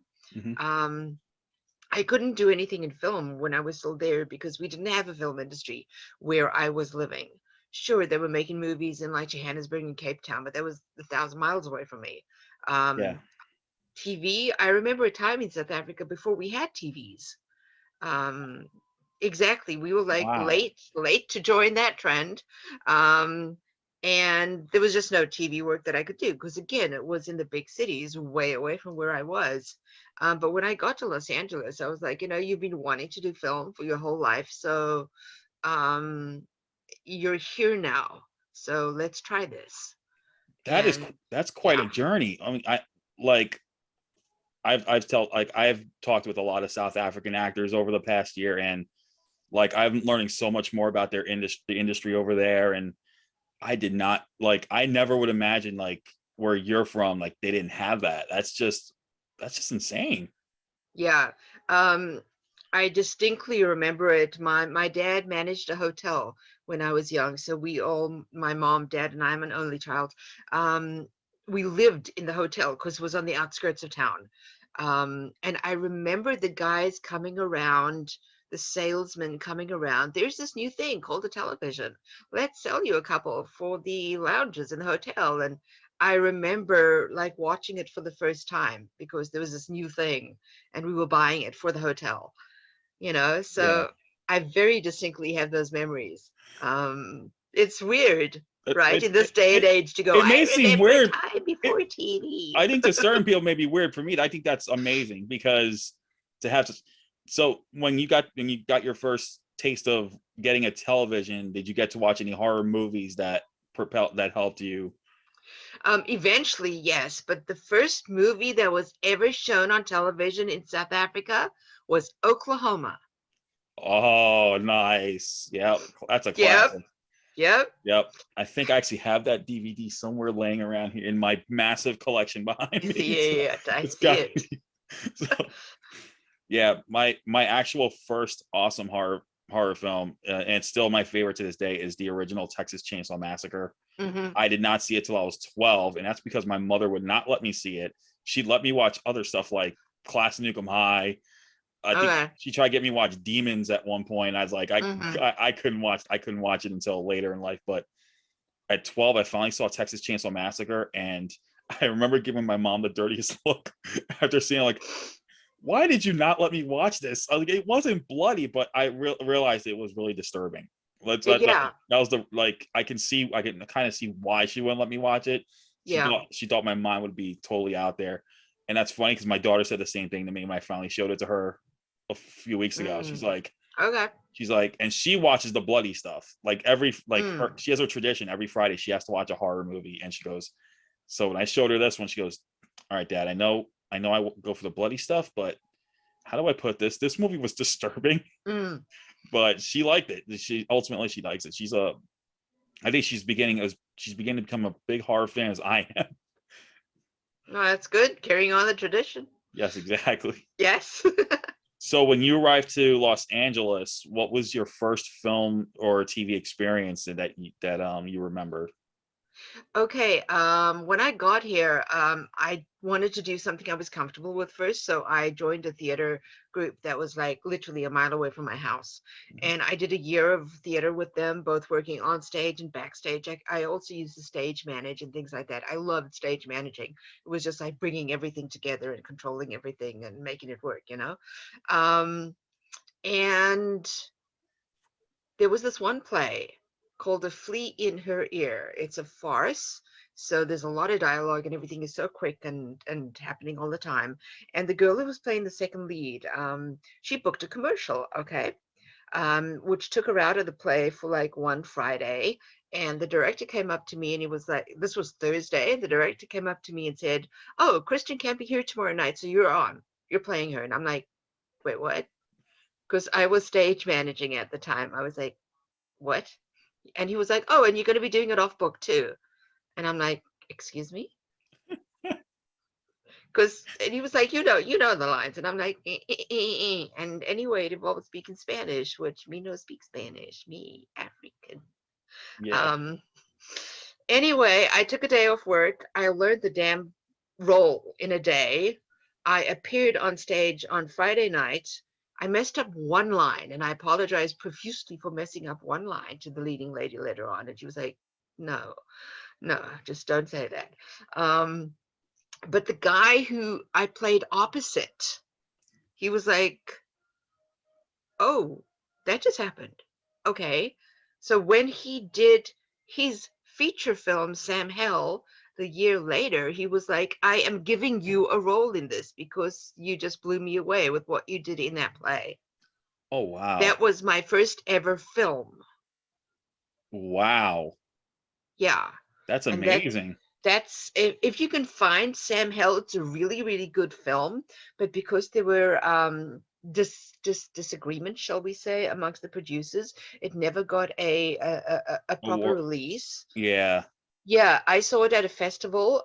It's really, really good. And then it was just released on YouTube, like really, really quietly, and no one knows it's there. But if you can hunt it down, Sam Hell by Son of Jason Productions, Michael Bayuth. Oh, wow. Okay. Find it and So watch it. It's really, really good. yeah, I'm definitely gonna track that one down. And Yeah. that's surprise. I didn't even know that they had this film, and Exactly. that's the crazy thing. You get these films that you never heard of, Mm-hmm. and they just pop up on YouTube. Like now I'm seeing a lot of, believe it or not, recent South African films are popping up on YouTube. Huh. Like I came across a few and I started watching them, and they're in Afrikaans with subtitles. So it kind of inspired me. I'm kind of learning Afrikaans a little bit at this point because Jy kan Afrikaans praat? yeah, see, I'm still learning. Which was you can Yeah. speak Afrikaans. Like I could say, Yeah. I could say hello, ek is Albert, aangename kennis. So, Aw, yeah, that's cool. Really, really great accent too. I can totally understand you. You know, a lot of like maybe American or non-South African people, when they try to speak Afrikaans, they sort of cannot get the inflection or the intonation of the accent. But you were amazing. Oh, thank you. Yeah, I think I tried seeing one title, the Reina, and she was like, "You sounded more Dutch than Afrikaans." But it was a movie called Alles wat mal is, and it was a Daryl Root film. It was a rom-com because we were talking about Daryl Root, who directed her in The Lullaby, and how he's one of the most versatile filmmakers over there because he does almost every genre imaginable there. So we were talking about his stuff, and I mentioned that title, and she said I sounded. She goes, it's okay. You almost got it. But you sounded Dutch. So okay. Yeah, I'm I can tell you why. You said "is" instead of "us." It's closed. It's more close. Alles wat daar is. Alles wat is. Wat daar is. It's wat mal. Was maar is. Maar is. Alles wat maar is. How you like that? I'm learning this I'm learning Afrikaans. This is awesome. That's awesome. So one of the roles that you are known for, and I distinctly remember this because it's one of my favorite like non-horror films. It's more like it's one of my favorite fantasy films. Percy Jackson and the Olympians, The Lightning Thief. Yep. You played Mrs. Dodds, the teacher. Yep. That was, I'm going to say, you scared the crap out of me with your transformation scene when you turned into the Fury. But what was it like shooting that? Because it must have been even though your role was small, you still made an impact in my book. Well, it was supposed to be smaller. Let me tell you that. In the original script, Percy Logan was just going to be encountering this homeless woman on some street corner, and she would be like, "Lightning thief, lightning, whatever, yeah." Turning into monster, and after I auditioned and booked the role, Chris Columbus was like, no, we need to rewrite that bit so that she's actually Mrs. Dodds, the character from the book. And so the entire school sequence, the sequence in the classroom, the sequence in the museum was rewritten to create the character of Mrs. Dodds and not just some random homeless woman on a street corner. Wow. Yeah. And I think he might not, I don't know if they admit this, but I think because you're such a good actress, they must have, they said, no, there's someone who needs a bigger role in this one. Because like I said, you were great in that film, and you were, and the museum scene where I literally like jumped out of my chair when you like, as soon as you jumped and transformed, I was like, oh my God, like that was just insane. Was that all CGI though, right? Like obviously. Me jumping off the scaffolding was obviously me jumping off a scaffolding 25 feet in the air, and then it turned into CGI when I Right. transformed into the Fury. Oh, so that, wow, that you did your own stunt there. That's cool. I did. It was in my contract that I did my own stunt. So they actually flew me up to Vancouver twice. Or was it 3 times? Once to learn how to do the stunt. So I worked with the stunt team on a scaffolding that was about 10 foot high. And I got used to the harness and everything that was used. And I learned how to jump off scaffolding and harness on this 10-foot high scaffolding. Wow. Awesome. When I got to set and I saw the thing was like twice the height, I was like, oh, crap. But you know what? When he yells action, you're going to have to jump off this thing multiple times. And there is no choice. Fortunately, I'm not afraid of heights. So I was like, okay, I trust, stunt worker down there who's holding the rope, who's not going to let me fall. That's fine. I'll just jump off this thing when I have to. Oh, wow. You actually did that yourself. That's that's even more. Do you still do you still do your own stunts in any of the stuff you do, or you tend to get a stunt double now? No, if I can do it, I will, but that's sort of a double-edged sword because I have injured myself. I tore the cartilage in my knee during a rehearsal for a haunted house performance, which wasn't a good idea at all. And that has come back to haunt me. Yeah. Wow. And so you do so you actually do horror stuff outside of film. Oh yeah, I've done a ton of immersive theater and haunts and things like that. I don't know if you've heard of Delusion. It's quite a famous Los Angeles haunt. John Braver, Victor Matthew. I did 2 seasons of that. Or was it 3? Who knows? I don't know anymore. Years ago. I've done In Another Room, which was for EW3 Productions. We actually took that to the Outlook Film Festival in New Orleans a couple of years back. I've done, again with EW3, I did the Outlook Film Festival second season. We did a 4 or 5 day long immersive horror game where we played characters throughout different locations in New Orleans, which, by the way, is my favorite city in the whole world. So take note of that, New Orleans fans. So, yeah, I've done a lot of horror. I've done podcasts, radio, maybe. Pretty much horror theater with Zombie Joe's Underground Theater, which we did off Broadway as well. We performed our Poe shows there, St. Luke's Theater in Manhattan. So yeah, a lot of that's amazing. Seriously, what is it you cannot do at this point? Because you do it all. A lot of things I cannot do. Trust me. But you actually formed your own production company, Monsterworks 66. When did you form that, and what was that like to form your own company and that you can? It was good. It's sort of on hiatus right now because a lot of things like you need money. Money to produce films. Yeah. And COVID and time and all kinds of things. I think it was in 2012 that we began, and it was just as simple as a friend of mine, Brandon Scullion, who's an amazing filmmaker, dropping me a message saying, "Hey, I'm thinking of doing this movie up in Utah. Do you want to come on as a co-producer? There's a role for you, but I need help with things." Yeah. And I'm like, absolutely, let's do this adventure. And that eventually turned into Consumption, the film Consumption, which if you haven't seen it, you really should. We won a ton of awards on the festival circuit, and it got full distribution eventually through Wild Eye Releasing. Oh, nice. Yep. Yeah. I'm familiar with that. I love that company. Yeah. Oh, yeah, they're great. And it's out there, and definitely. I think it's a great film for a $5,000 budget sort of thing. See, that's what I love about indie horror films. Like, you guys can take the minimalist of budgets and make the most out of it and still make quality work. Sometimes even better than A-list stuff that they take like $50 million to make, and then you look at it and you're like, what did I just watch?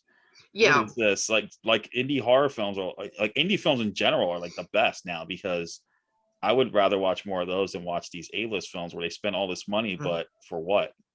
You know, it's more. Actually, agreed. I mean, let's, for instance, compare, I don't know, Starry Eyes to, just pulling it out of air here, The Curse of La Llorona. Yeah. To me, Starry Eyes is way more gritty and intense and horrifying than the other. Maybe because at an indie level you have more creative freedom, and at a Exactly. studio level it's more horror by committee. Yeah. And what I like about the horror film community is everyone's so close knit. They work on each other's projects like so much. Like literally, you guys are like, it's like you guys are like one extended family that's gone like everywhere. Like I talked with Spooky Dan Walker back in, I think it was like 2017 or 2018. He was the director of the movie Sleigh Bells, the horror comedy Sleigh Bells, and he was saying like how he lived 10 miles from all these other indie horror film directors, and like Adam Green and Tim Sullivan, and they get together and talk about their projects once in a while, and you know they like come up with, and he was saying like everyone's so nice, and he even said like All the Creatures Were Stirring, which you were in.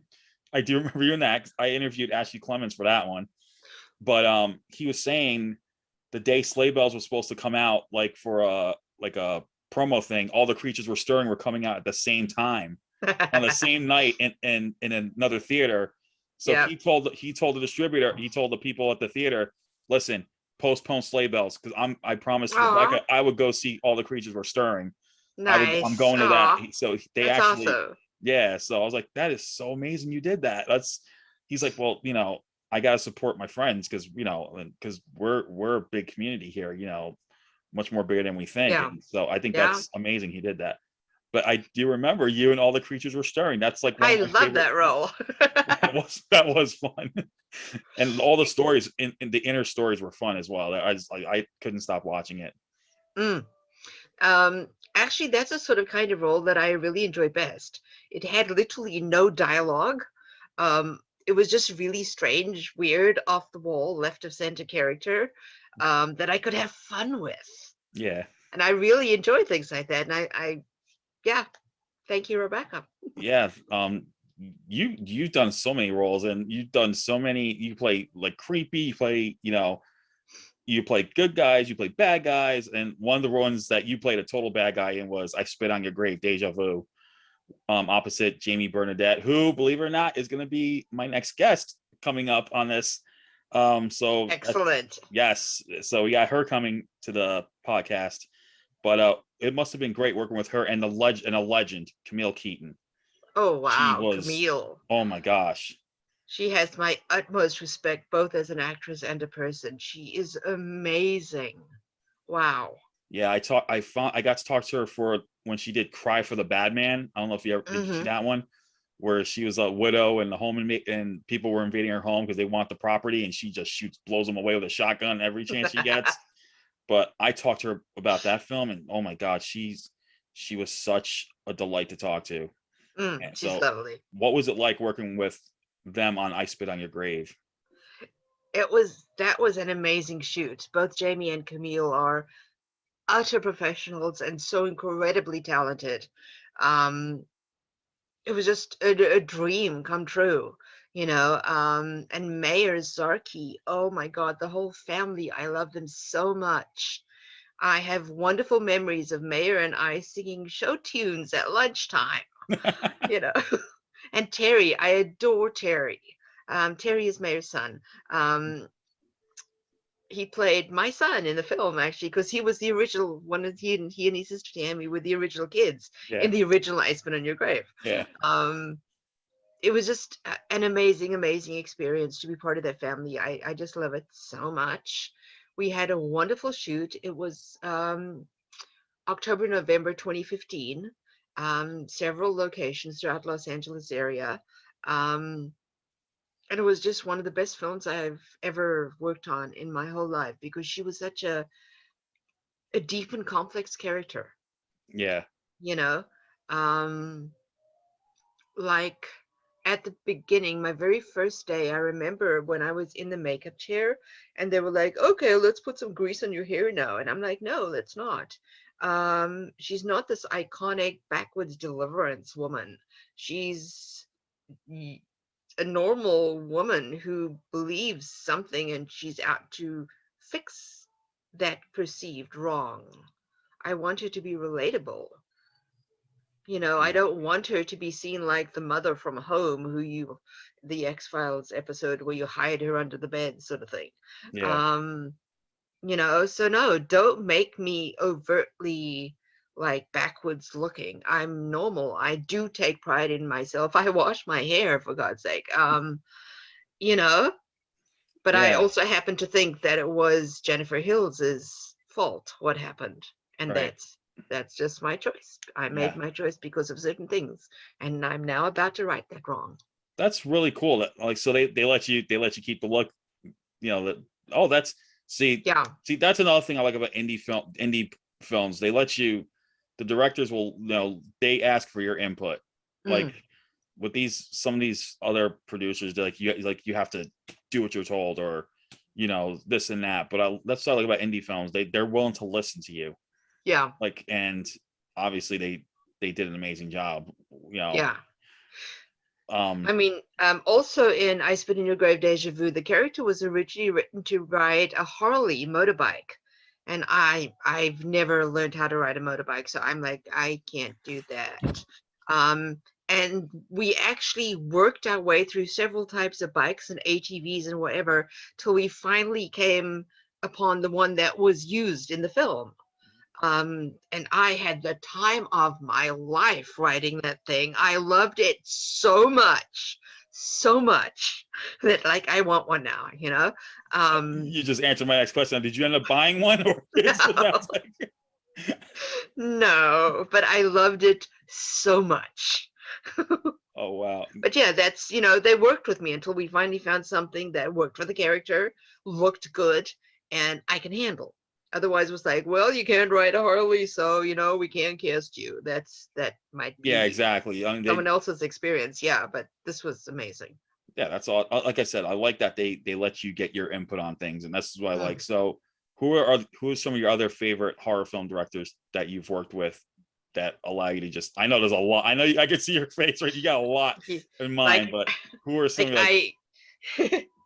I always choose never to answer that question because I don't want to play favorites. Yeah, no, I'm not saying, we're not talking favorites. We're just saying just you just throw a few names. I mean, I know you like working with everyone, obviously, because your credits are just insane. I'm just looking at your acting credits and I see like over 200. I'm like you're like close to Danny Trejo. Danny Trejo is like 400. You're like almost everywhere. Second to him. Like, well, obviously Dennis and Kevin on Starry Eyes. I had worked with both of them before on a little short film called Curtain, where I played a succubus, actually, who lives in a shower until she's released and mayhem ensues. Which, if you haven't seen Curtain, you should hunt it down. I think it's still on their website, Paralactic Pictures. And when Starry Eyes was still a 9-page short film, Dennis and Kevin went, well, we liked you so much in Curtain, we'll give you this small role of the casting director, who just pretty much sat there and did nothing in the short version of Starry Eyes. And then when it was this huge big film, I kept the role. So I got in there without even auditioning. And I had one coffee meeting with Dennis, and he was like, you know what, you're not going to play like the succubus. And I'm like, no, obviously not. And he was like, yeah, you're going to be like this. And I'm like, yes, absolutely. That's what I agreed to. That's how I see it too. And I loved Starry Eyes. Oh my God. Such an amazing production. I loved Alex. She's so talented. Like her career has taken off. I am so proud of Alex. Awesome. She's amazing. And Starry Eyes, I had to wear high heel shoes, which I absolutely hate because I fall down. You're not the only one. Raina told me when she did Z Nation, she had to run in high heels and she actually hurt her foot and did the whole and she actually did the whole season with the bad foot. She told me, she says, I ended up shooting the whole season with a bad foot because she doesn't like high heels. she didn't like high heels either. No, it's not fun, really. Yeah, horrible memories of high heel shoes and starry eyes, but I love the overall experience. So yeah. Another one, if you haven't seen it yet, is Mark of the Witch. Jason Bognaki's Mark of the Witch. We shot that with Nancy Wolfe, who you may remember if you've seen the original Helter Skelter. She played Susan Atkins. Oh, okay. Sexy Sadie, yeah. Yes. If you can find Mark of the Witch, it's on Amazon. It's very different. It's like Neo Giallo. It's like all these old Giallo tropes and all the beautiful colors and images and everything, but with a modern twist, obviously. Yeah. It's like horror space opera sort of thing. It's all the heightened emotions and heightened everything, and I absolutely love that film. Absolutely love that film. Another wonderful experience I had was working with Lou Simon and Tara Cardinal on Agoraphobia. Where I got to face off with Tony Todd. It was awesome in one scene. The Yes, Candyman. Yes, and Cassie Skirbo. She was also in it. She was the lead. She's great. Yeah. I liked her in Truth or Dare, and she was one of the great characters in the Sharknado franchise. Exactly. So exactly. Yes. Yeah, she's a great actress as well. Yeah. What else? Coming off a consumption with Ariel Brackfeld, we went straight into The Haunting of Whaley House. Literally, there was like a day in between. Oh wow. Yeah, then we all came down to Long Beach to shoot Haunting of Whaley House. Loved that. Loved working with Jose, our director, on that. He brought me back in of course, now my memory goes. Ed Wood movie about Plan 9 from Outer Space, when we did our mockumentary on Plan 9 from Outer Space. Oh, nice. That was amazing as well. I just love having all these different experiences with different people and different aspects of the genre. Yeah, I even saw you worked at one of my recent favorite horror film directors, Dustin Ferguson, Apex Predators. Absolutely. He's one of I ended up getting a bunch of his films just to check out. I'm like, I don't care how ridiculous these films look, man. I'm having the time of my life watching these because he's such a great director. Like he'll do anything. And I ended up getting a bunch of his films. And he's such great. But yeah, you had a role in Apex Predators, which just did not too long ago. Yeah. So what was that like? Wet.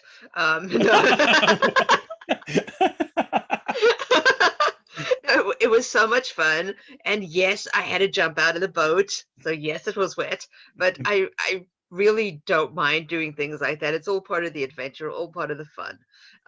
We did have other projects planned, but hey, pandemic. Yeah.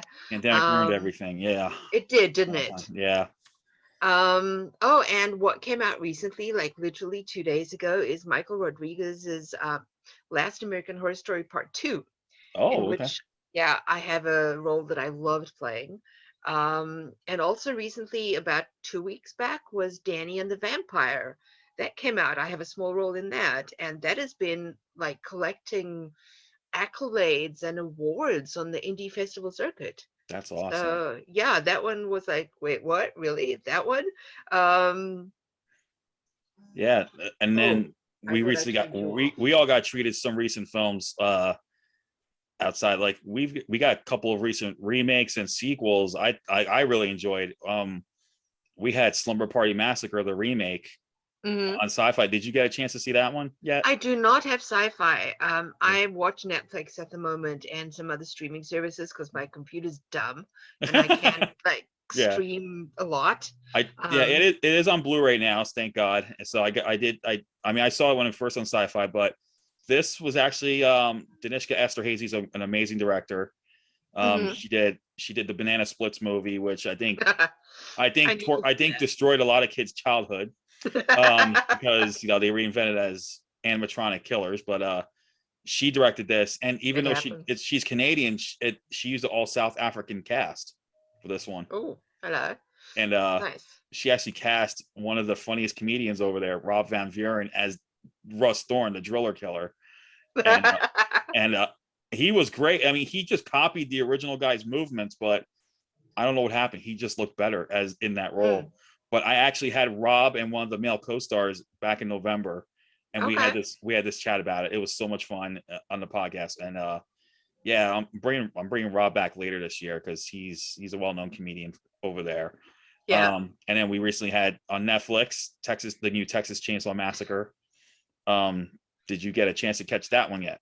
Not yet. I'm in the middle of the Australian series Glitch, which is sci-fi horror. So I'm just letting that play out. Then I'm gonna watch. Yeah, I'm representing. I got the T-shirt of the new Texas Chainsaw Massacre. So nice. But I did catch it. I just had one small issue, but other than that, I really enjoyed it. I feel like it was a direct sequel. But I think the actor who played him, I think Gunnar Hansen would probably be proud of what this guy pulled off. But yeah, overall it was I liked it, so I hope you will too when you get to see it. Yeah, I'm looking forward to it. So I was just starting to see like reactions about it on Facebook and that, which I'm not on that much lately, but still I'm like, wait, what? There's another one. Yeah, it's from Fede Alvarez did it, the guy who did the Evil Dead remake, and which I need to see. Me too. I've seen the original, but I need to see the remake. Yeah, I heard. I think my opinion is because of him that everyone's going back to using practical effects and not so much. I can't stand if there's too much CGI in to do the slide. I can't watch it. Yeah. Like I gotta have my practical. Yeah. Score, and I'm glad much better. Yeah. It is. It's more believable. Yeah. And you don't even need to spend that much money doing it. No. And you have amazing practical effects artists around. Yeah. So yeah, use them, Exactly. You don't need to spend $25 million just to remove a mustache. we all know that story. I'm sure you heard that story, but still, I mean, I do love Reina was telling me in South Africa, they don't watch their local horror films. They more watch like the American ones like Blumhouse and stuff like that. Okay. But did you know Reina directed a movie? I did not. Yeah. No, she directed. Hold on. Yeah, Reina directed a horror film called The Hex in South Africa. Wonderful. No, I did not know that. It's really good. It's about a British woman who goes to South Africa to investigate her mom's death, and it has to do with like a witch doctor's curse. Okay. So it's on DVD now because I did buy it. Okay. And then I like movies like Saw and Battle Royale. Like I like the international horror flicks. And me too. Mm-hmm. I remember she did one called Triggered, and I got to talk to most of a lot of the cast members from that.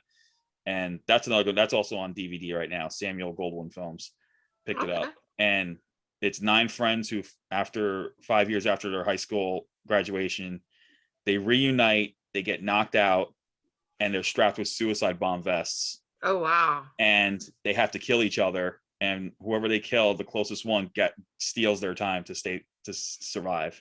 Okay. And they shot that one. They shot that one in, I think it was Stellenbosch, South Africa. Yeah. Like at an apple, like they think it was like a horse farm they shot it in at night. But yeah, I became friends with some of the cast besides Reina, a few other cast members there I'm friends with, and I still talk with. So yeah, I'm giving you recommendations at this point. Like, fine by me. Yeah, like this one, like you're giving me recommendations. I'm giving you some recent ones, especially with you being in LA. And do you get to go back to South Africa now and again, or you're just too busy to these days?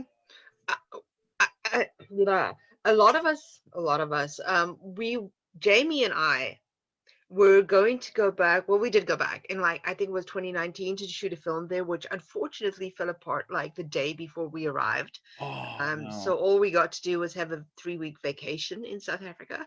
And I haven't been back since because obviously the whole world's it's just been crazy. Yeah. And that really has slowed down what I've been able to do as well, because my dad is 89 later on this month, actually. And I obviously didn't want to go traveling around where there was a possibility of my catching COVID and then giving it to him. Yeah. So, I pulled out of like active shooting projects for a long time because of that. Just sort of kind of starting to get back into it, but again, I'm also injured right now, so I Oh, can't do a lot. Yeah, wa- because the was it damn. was it from a movie set or just regular? No, what I told you about earlier when I tore my cartilage during that rehearsal. Oh, I didn't know what it was for years. I was just like, oh, well, my knee hurts. Until it got so very bad on the set of The Crumbs that I could hardly walk sometimes. ouch. Um, and then I went to a physiotherapist who was like, yeah, no, your cartilage is like tiny little pieces. What the hell did you do? Um, and I was making great progress with her, and then COVID, and she closed her practice and she hasn't opened. And so here I sit doing nothing really. Oh man, that's terrible. Yeah. Yeah, So but hopefully that'll eventually get better. Yeah. yeah. Oh wow. But you're still keeping busy. I mean, I'm looking at your IMDb page. You got a lot of films in pre-production and a couple in post-production and announced, and you're just keeping busy. It's just like pretty insane. It can be. Yeah, I actually think I only shot 2 films last year, which is obviously a reflection of everything that's going on. Right. And the year before, I think it was 3 features, 2 commercials. I think that was it, but that was the main year that everything shut down.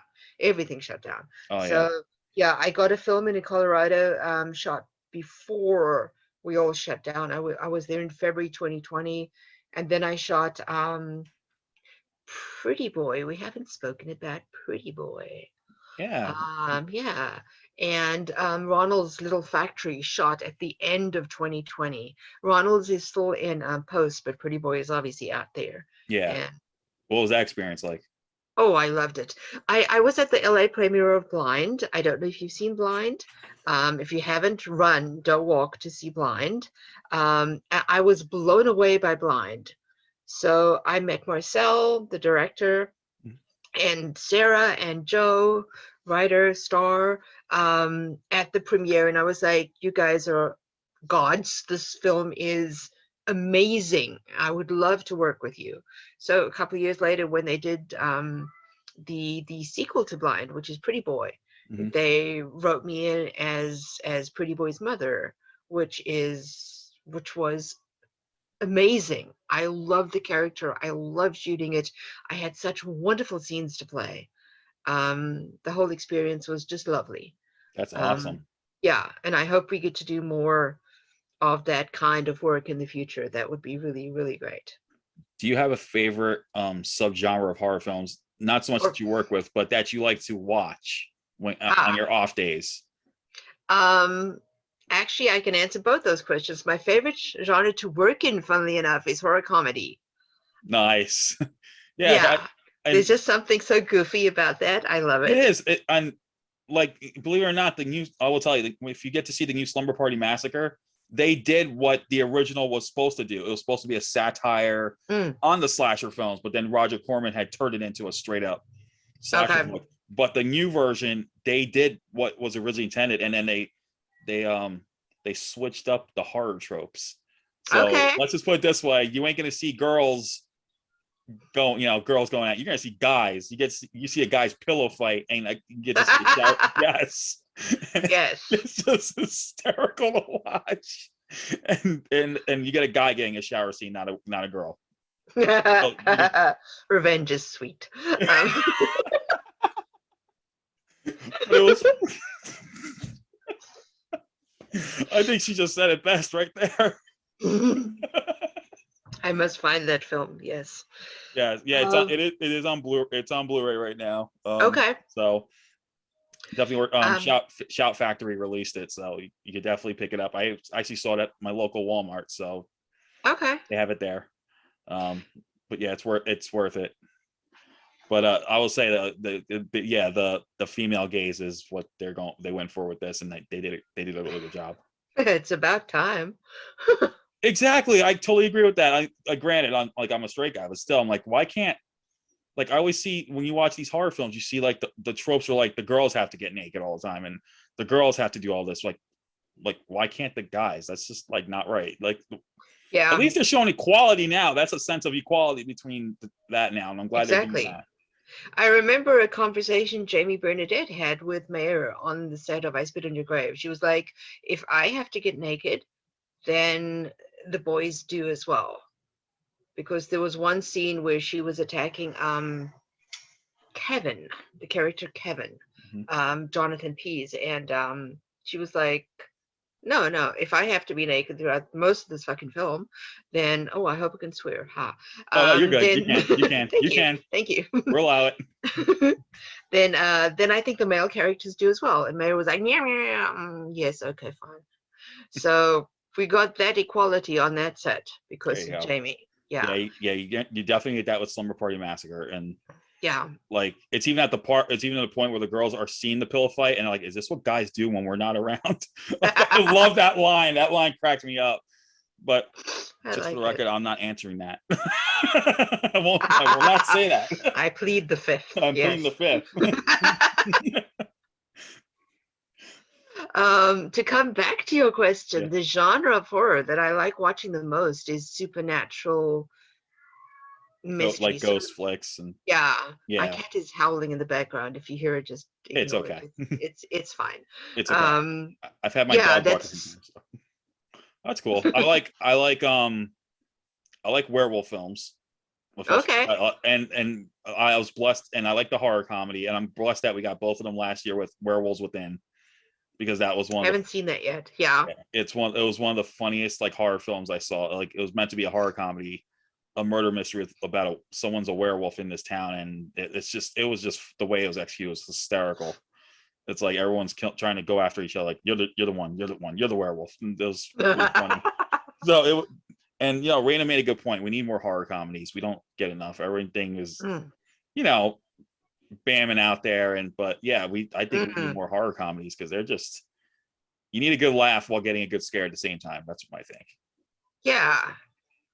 Yeah. Why can't I think you have my both? favorite is It's like, why can't you have both?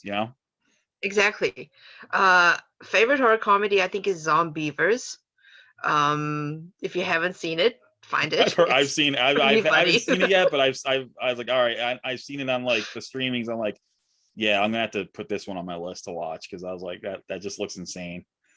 Yeah, there's quite a few. I'm trying to think of those one that just came out. I just bought the DVD too. Oh, One Cut of the Dead. That's a horror comedy from Japan, and it's a film. Oh, cool. Yeah, a film crew shooting a zombie movie, and they find real zombies where they're in the place they're shooting at. So it's just like, who's real and who's not.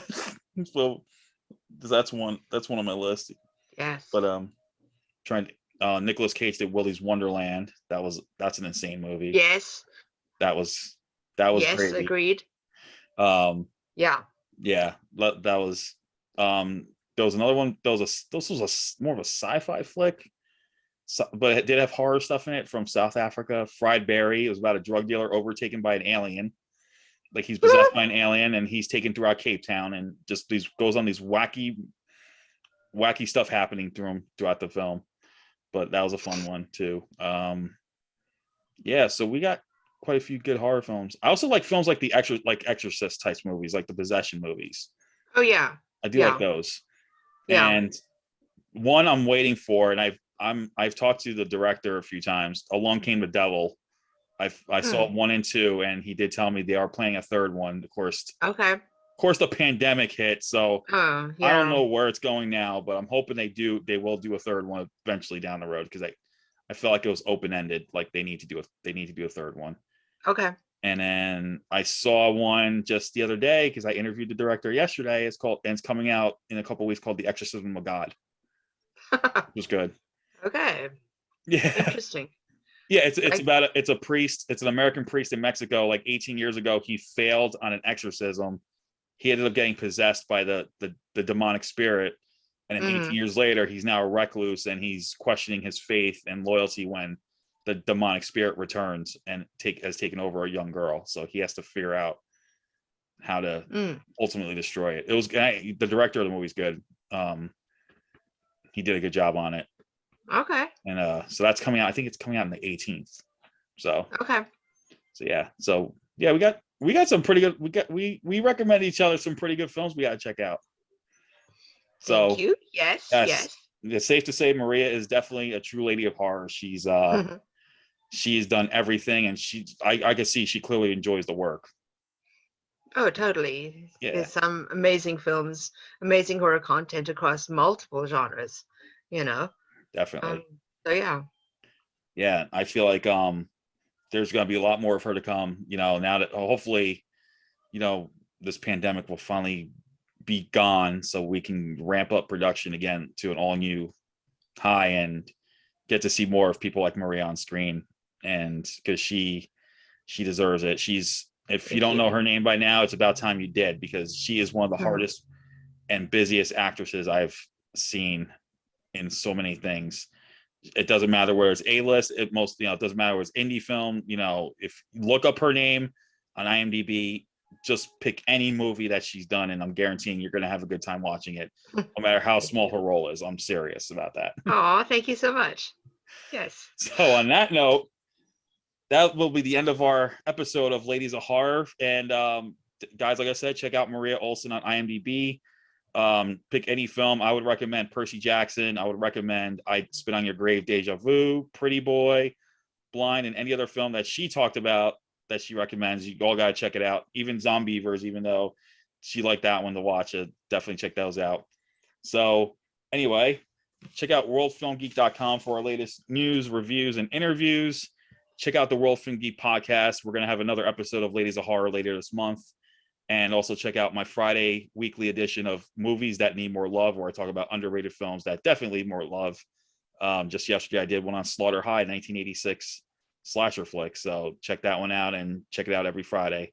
So on that note, you guys take care and you all stay safe. And thank you, Maria. You've been a godsend, and I cannot wait to see more of you on the screen. As a matter of fact, I'm probably going to end up going through every single one of these films down the road and just watch them just to see you on screen. Thank you so much for having me. This has been so much fun. Okay, everyone, you take care and stay safe.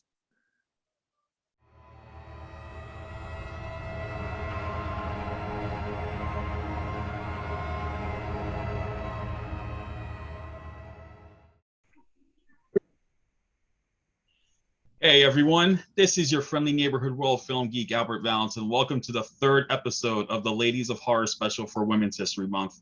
I have with me a very special guest today. We have Jamie Bernadette here. She is a veteran of indie horror films and a lot of other stuff as well. She has appeared in films like 420 Massacre, Face of Evil, Reality Queen, and I Spit on Your Grave, Deja Vu. And we're here. I'm so happy that she's on here today. And so thank you, Jamie, for appearing on the podcast. Yeah, thanks for having me. So my first question is, where did the journey begin? How did it all begin for you in the horror genre? As a youngster, did you enjoy horror films? I did, actually. I always wanted to be in horror films and act in them. I was quite obsessed with them. So I do believe strongly in, manifesting and the power of the mind and stuff. So yeah, you can say it kind of happened. Like I kind of fell into it, but that's always what I wanted and what I was hoping for. So that's awesome. You're living the dream. You got the dream. What were your favorite horror films as a child? Well, I was obsessed with A Nightmare on Elm Street. That was one of those ones that I would act out. Like I would play the part of Nancy, and I knew all the lines, and I would act out the scenes over and over and over and over. Like I was just completely obsessed with it. And I grew up watching a lot of Hitchcock with my mom, like Psycho and The Birds, and we would watch him over and over again. So I actually think she was an influence on me as well. That's too bad you didn't get to do the remake then as Nancy, because I think you would have done a great job on that film if that was the case. That would have been a complete dream come true. That would have been unreal. Yeah, that would have been amazing. That's awesome. Yeah, growing up, I grew up in the 80s, so I was I was into slashers, like Nightmare on Elm Street, Friday the 13th. But I really got into horror in my teen years.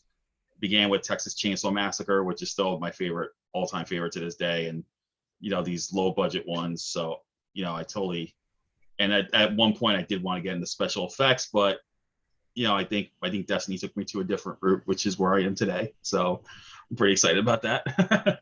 Yeah. But what was it like becoming, like, when you did your first horror film actually as an actress? What was that like, and what film was it, and what was the experience like? It was actually Son of Sam, Uli Lomel. Yeah, unfortunately he's passed away now. But he lived a full life. I think he was like 70 when we did that film. And I mean, it was all improv, and my friend got me in it. It was just like, can you come to set? And I mean, I was like, oh my gosh, I've made it. You knew right away. Yeah. I was like, this is it, but no, it was a great time, a lot of fun. But yeah, it just kind of snowballed from there. Yeah, that's awesome. I'm working with Uli Lomel. I mean, everyone knows him from The Boogeyman and all that. And that must have, like, your first horror film, to work with a legendary director like him. That must have been quite the experience. Yeah, it definitely was. And then it was distributed by Lionsgate. So, I was very fortunate. That's awesome. So let's see, I got your IMDb page here. So we'll talk about some of your other stuff that you worked on. Let's see here.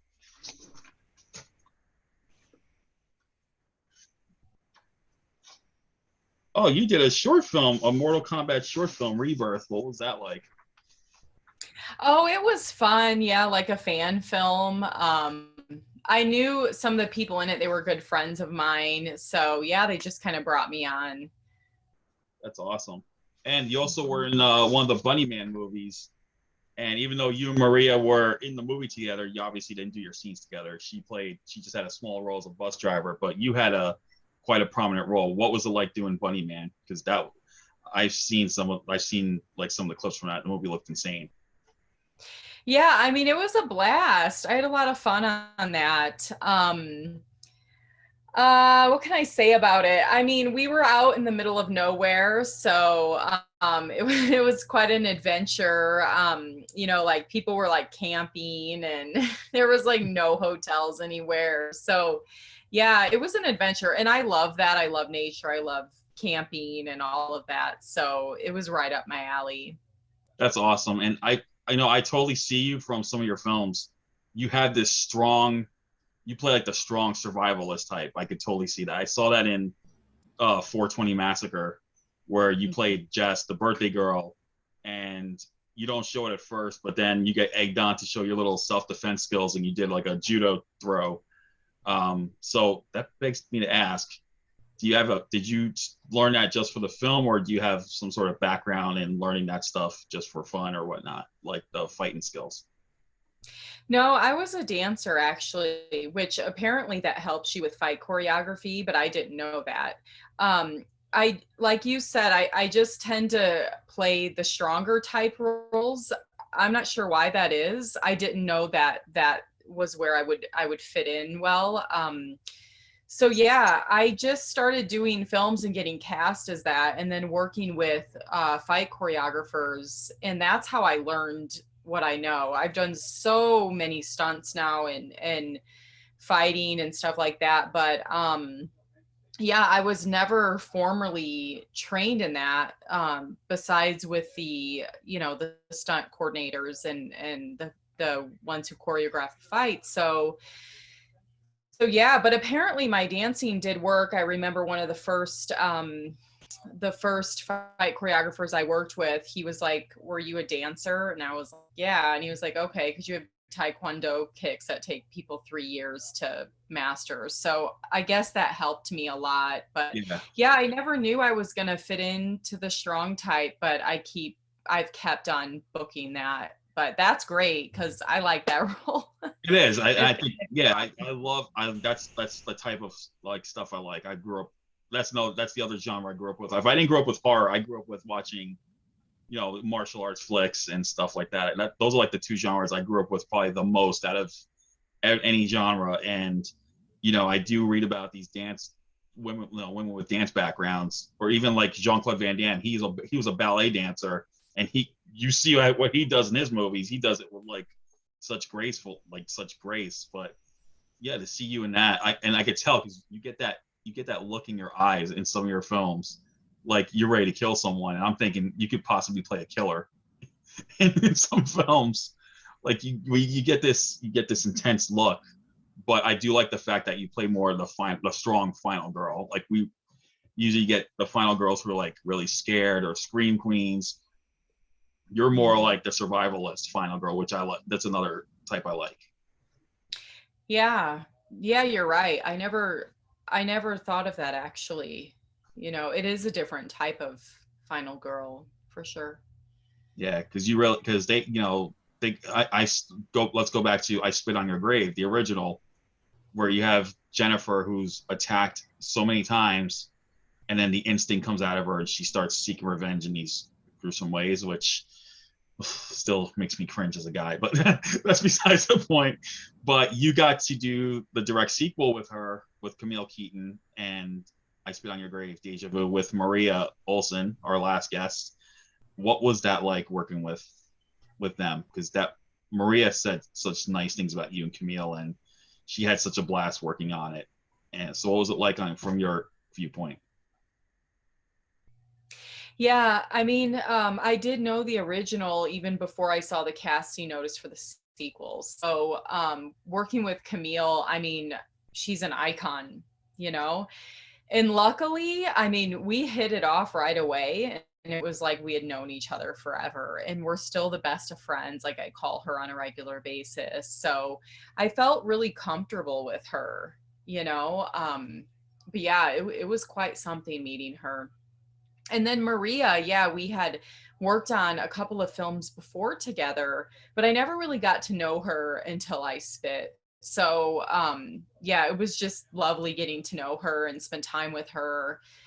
And then, you know, sometimes we'll go to red carpets together and stuff like that and events since then. So I love that we built a friendship on that film, you know, and I admire her and her work. I mean, she's an icon as well. I agree. In genre.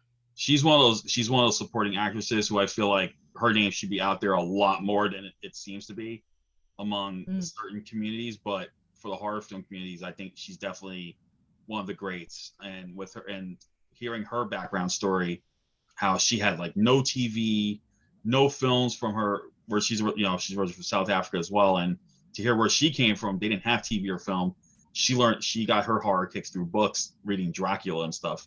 And then like you, she had a background in stage, you have a dance background. She had a background on stage. To hear all that and how it transitioned to what it is today, I mean, that's just amazing to hear. Yeah, it truly is. Yeah, she overcame a lot to be where she is today. And she even told me you had an input in the film where you said where she told me that if you had to get naked, one of the other actors had to get naked as well, and the director was all for it. And that's what I really like. I like a director who allows input from their actors, not just directors who say you need to do this, you need to do that. They want your input, and I really appreciate directors who are willing to listen to their actors. I said that. Yeah, she said something like, if you had to get declothed a lot in the film, she mentioned why can't the men also, because okay, yeah. I thought you meant like her. I was like, no, not her, like the guys, because we were talking about equality and how you were all, you stood, you were like, if I have to get naked, why can't the guys? Exactly. And so I was like, that's totally awesome to hear that they were all for that with listening to you on that. Yeah, totally they were. And I am all about that, you know what I mean? Because we don't want to keep objectifying women the way that we have. Exactly. Like let's show some of the guys for a change, and definitely make it more equal. So I'm all about that. And they were yeah. So speaking of that, did you get to see the new Slumber Party Massacre yet, or not quite yet?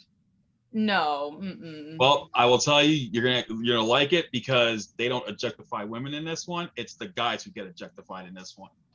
They have the pillow. They get a pillow fight, and there's a guy who gets a shower scene in the movie, not the girls. That's awesome. Really? Yes. That's Yes. hilarious. Yes, that's because Wow. and there's a scene where the girls are walking in and they see the guys having the pillow fight, and one of them questions, "Is this what guys do when we're not around?" That's what they did. They did the reversal. And I'm like, I was so glad that they did that because I agree. You know, when it comes to the old school horror, it's always the women who get objectified, and I'm glad to see that there's equality in that sense. It's building up, and I'm glad they're doing that now. Yeah, me too. It's getting better. It is. So, out of today's horror films, like the recent ones, what have you seen and what have you like? Are there any that you really liked most out of anything?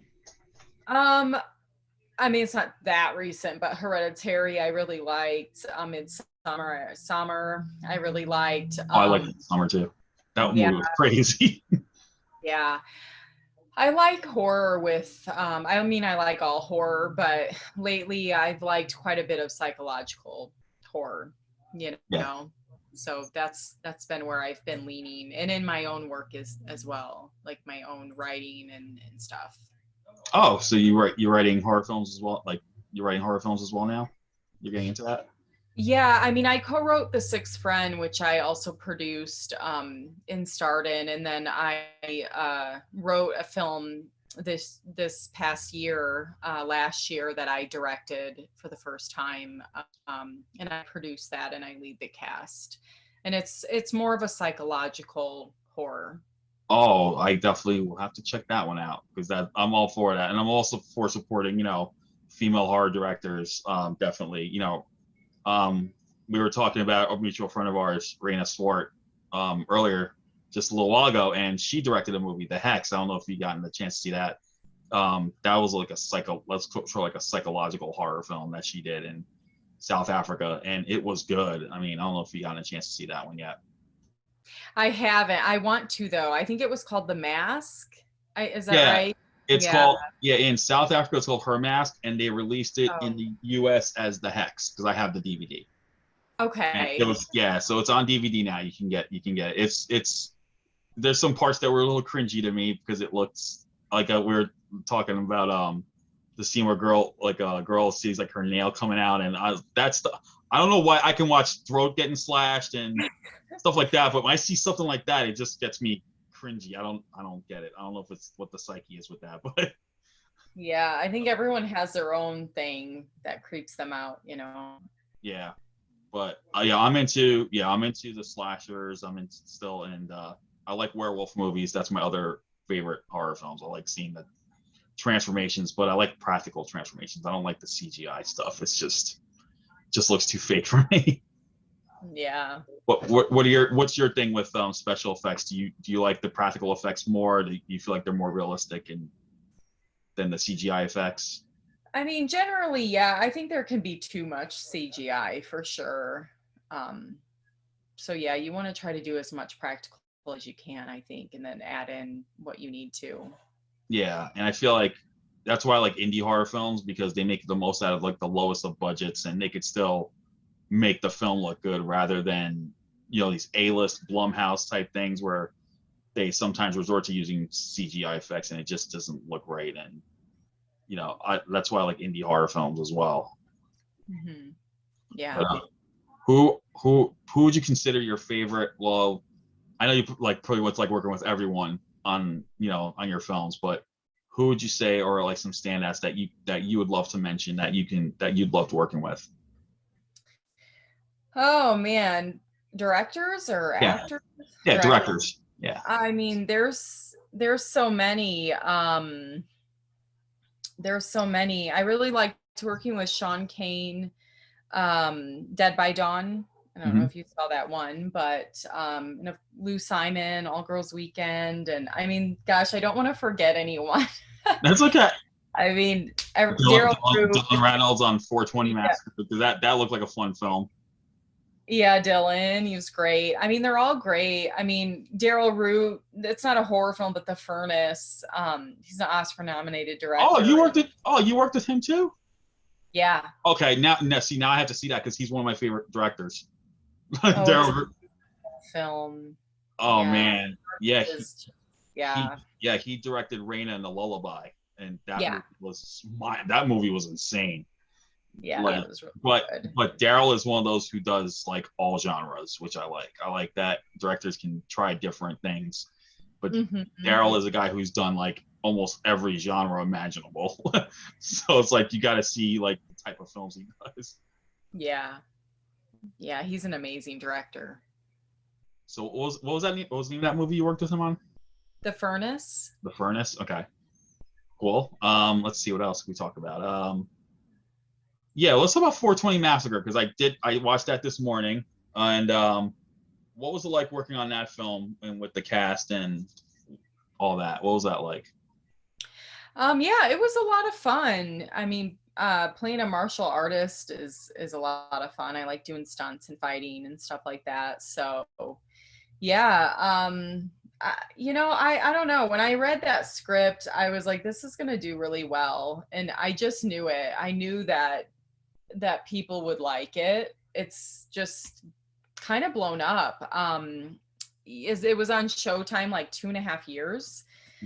So I don't know, just the whole theme and everything. It's quite funny, It is. I liked Stacy's role in that movie, Stacy Danger, because she was just the second she comes out of the trunk and she's already smoking. Yeah. And then when she gets the bag of weed and she just starts blabbering, I was just laughing through that whole thing.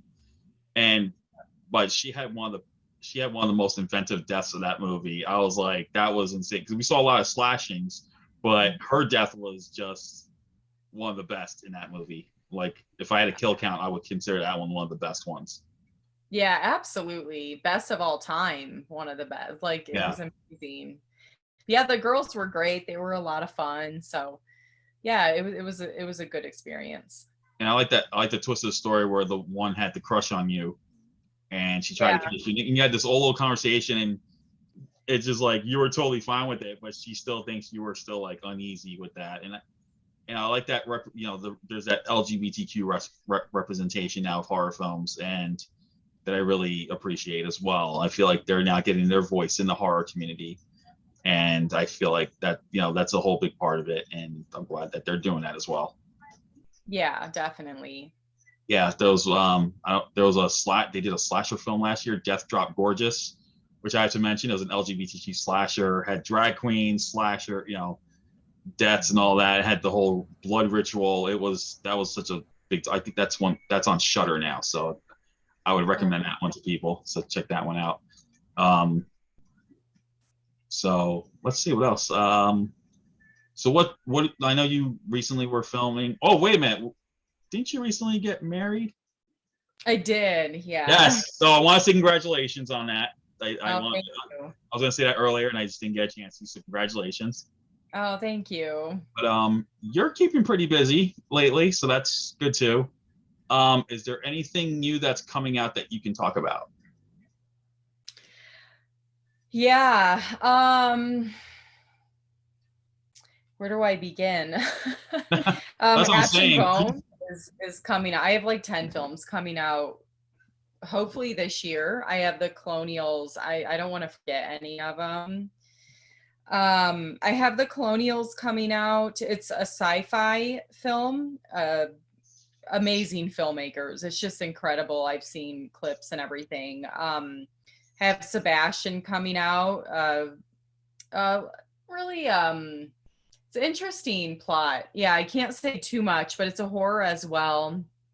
Maybelline Prince, which is about Maybelline Cosmetics. Actually, it's a true story. Oh wow. What Blows the Wind should come out. It's a horror. In State of Desolation, I produced that one, and it's a post-apocalyptic story about a pandemic that sweeps the world and there's only a few people left. So that's completed and we're seeking distribution. So hopefully this year. Yeah, I Yeah, have Homestead, a Western, which is like a Western horror that takes place in the 1800s. Hopefully that'll come out as well. So quite a few. yeah, that's there's one here called Ash and Bone. That's another one. That's another one you came out. That says completed. I'm looking at IMDb, so hopefully that'll be out. Yeah. Yes, Ash and Bone, it has distribution. I'm just waiting on a date, release date, but that should definitely come out this year. That's the one from Harley Wallen, right? He directed that one. Yeah. Yes. Yeah. Okay, I knew it because he's in my World Film Geek Hall of Fame, so that's how I remember. I'm like, yeah, do you recognize that one? Because he did that. Yes. Oh, that's cool. That must have been great working with him on that one.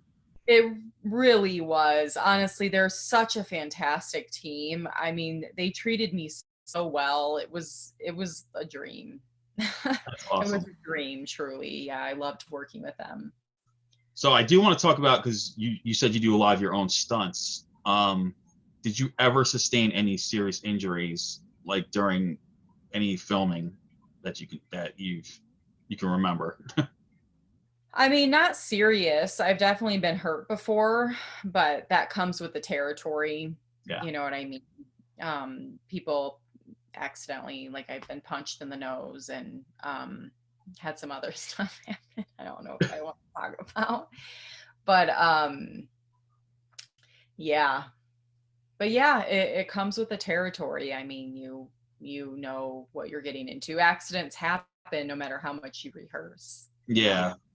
Because you have big actors who, like Tom Cruise broke his ankle, Dylan O'Brien nearly died on Maze Runner, and yeah, we had that one stunt. What was her name? Olivia Jackson, who was a stunt woman. She got seriously hurt on Resident Evil. You know, so yeah, it does come with the territory, but you still, there's still got to be out there for safety precautions. But yours seem to be kind of, just all right. I got hit in the face a few times. I got thrown. I got hurt landing, probably landing on stuff, but you're still alive and kicking and just doing what you're doing best. But yeah, it just seems like I'm glad that you get to do your own stunts, and because very few actors can say that. They always feel like they have to get stunt double because of insurance reasons, but if you're willing to do it, and you think you train well in it, which you obviously have, from what we just talked about, go for it. You're there to entertain people. You're living the dream. Yeah, totally. And I have fun doing it too. So, you know what I mean? As long as you enjoy it. Would I do something like, fly a motorcycle over a crevice? Yeah, I don't think you did anything like that. I could see more. To be honest with you, I can see you doing either, whether it could be a horror genre or something. I don't know why, but I could see you as an action star as well. Like, you're getting all these female action oriented films now, like, the Protege that just came out with Maggie Q, the 355. I, for some reason, now as you mention this, I could see you doing an action film down the road, like a full on total action film, or even like a horror style action film that's going to have like action horror style violence to it. I could totally see that with you, because you just got that intensity when it calls for it. I would love that, actually. That would be a dream come true. I love action. Killing Joan had a lot of action. It was a horror type action film. So yeah, I do love that a lot. Yeah, I'm going to look out for that one. I still haven't seen that one yet. And you also did Sinbad with John Hennigan as well. And that must have been a blast to have done. It was so much fun. He's so funny. Like, I just laughed and laughed during the whole film. I would have to get it together between the takes. Yeah, he's hilarious. One of the nicest people you'll ever meet. Oh, that's awesome. That's great to hear. Let's see. And you've done your share of short films too. Demon in the Dark, to name one. We talked about Mortal Kombat and The Porcelain Grave, Merc Riders. Oh, you did Resident Evil as well. So what was Resurrection? What was that like? It was fun. Yeah, it was too like a fan film and people getting together and like a passion project. So yeah, it was fun. That's great. Do you play horror video games as well, or you just veer away from that? No, I don't really get into video games too much. Yeah. I read a lot, but yeah, video games were never really my thing. I like Tetris, probably because I like doing puzzles, but other than that, it's not really my thing. Who are your you mentioned you like to read like horror stuff. Who are your favorite horror authors? I love Stephen King. Yeah, I've read a lot of his. Misery is one of my favorite books ever. I don't know if you've read that, but Yeah. it's phenomenal. I've read. Yeah, I read a lot of his stuff as well. I also like Dean Koontz, like some of his early stuff, like The Fun House and Watchers. And for some reason, anything like a horror movie, if a horror movie is based on a book, it's like I feel compelled to have to read the book to see which one's better. I don't know why I like feel which one's better. Like I've read almost all Stephen King's stuff that was adapted or short stories, and like Dean Koontz, I love The Fun House. Watchers, they were both made into films in the early 80s, stuff like that. So yeah, I like my share of horror books as well. Yeah, I just read the Dead Zone too. I don't know if you've read The Dead Zone by Stephen King. Yeah. I watched the movie. I wasn't that into the movie, but but it's hard sometimes to adapt books into movies and do it justice, Exactly, because they always feel like they have to change this and that to please the crowd, or they feel like the audience isn't going to like it, or they have to make it shorter, like so much shorter, and you lose so much, exactly. So yeah, or just like it, where they obviously had to take the one scene out, but I did like that they were placed in the new one with a blood bond between the trio, or the losers team, the losers, where they share each other's blood as a blood pact rather than the orgy scene in the book. So I was like kind of relieved that they did something different. Mm-hmm. Yeah, I know what you mean. Yes. So this is a great chat. I am so excited that you're still doing horror. You're definitely a lady of horror. People need to check more of your stuff out. 420 Massacre, I believe, is on Amazon. That's where I saw it. I Spit on Your Grave, Deja Vu is on Tubi, I believe. Tubi TV, that's where I saw it. And yeah, you're just still going. I'm glad you're keeping busy, and you're definitely a lady of horror. I'm so glad that you got to take the time out of your schedule to come on here today. Yeah, thanks so much for having me. I'm glad we were able to work it in. Yes, this has been like a month and a half, and almost a month in the making, and yeah, we finally had the time, and it's such a great chat. Just to hear that you get to do your own stunts, and you're still doing all that. I'm just really stoked about it, and I cannot wait to see more of your stuff down the road. Oh, thank you so much. Thanks for having me. Well, everyone, check out worldfilmgeek.com for the latest reviews, interviews, news. Matter of fact, my review of 420 Massacre is going up today. I just literally finished it right before we started recording, so it will go up. And believe me, it's a really fun, wild ride of a film. So check it out. Jamie is like one of the best actresses in the genre, especially with her role as the strong survival final girl, in my opinion. So definitely check out more of her stuff. Where can people see you on social media that you can? I'm pretty active on Instagram. It's Jamie Bernadette. It's spelled just like my name.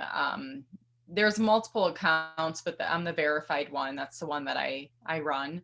I'm on Facebook as well. Jamie Bernadette, I guess you would search and find me there. And I'm on Twitter, not as much, but yeah, I do some stuff on there. It's Jamie Bernadette without the E on the end. All right. Well, for our YouTube video, we'll have the links down below in the description, so you guys can check out where you can find her. But thank you again, Jamie, for taking the time to talk about it. That's my dog. Yep. Oh, that's okay. Once we had an interview once, and my dog was barking in the background, so I know how that is. It's totally okay. We're all good. We're all squared away. But thank you again, Jamie, for talking about it. Check out the episode. Check out our podcast on Anchor, Spotify, and even on YouTube. So thanks again, guys, for checking it out. And I hope everyone takes care. Jamie, I hope you continue success. And I can't wait to see, again, I can't wait to see more of your stuff. And I hope you have a great day as well. Thanks so much. You too. All right, everyone, take care. Bye. And we'll see you soon. Bye.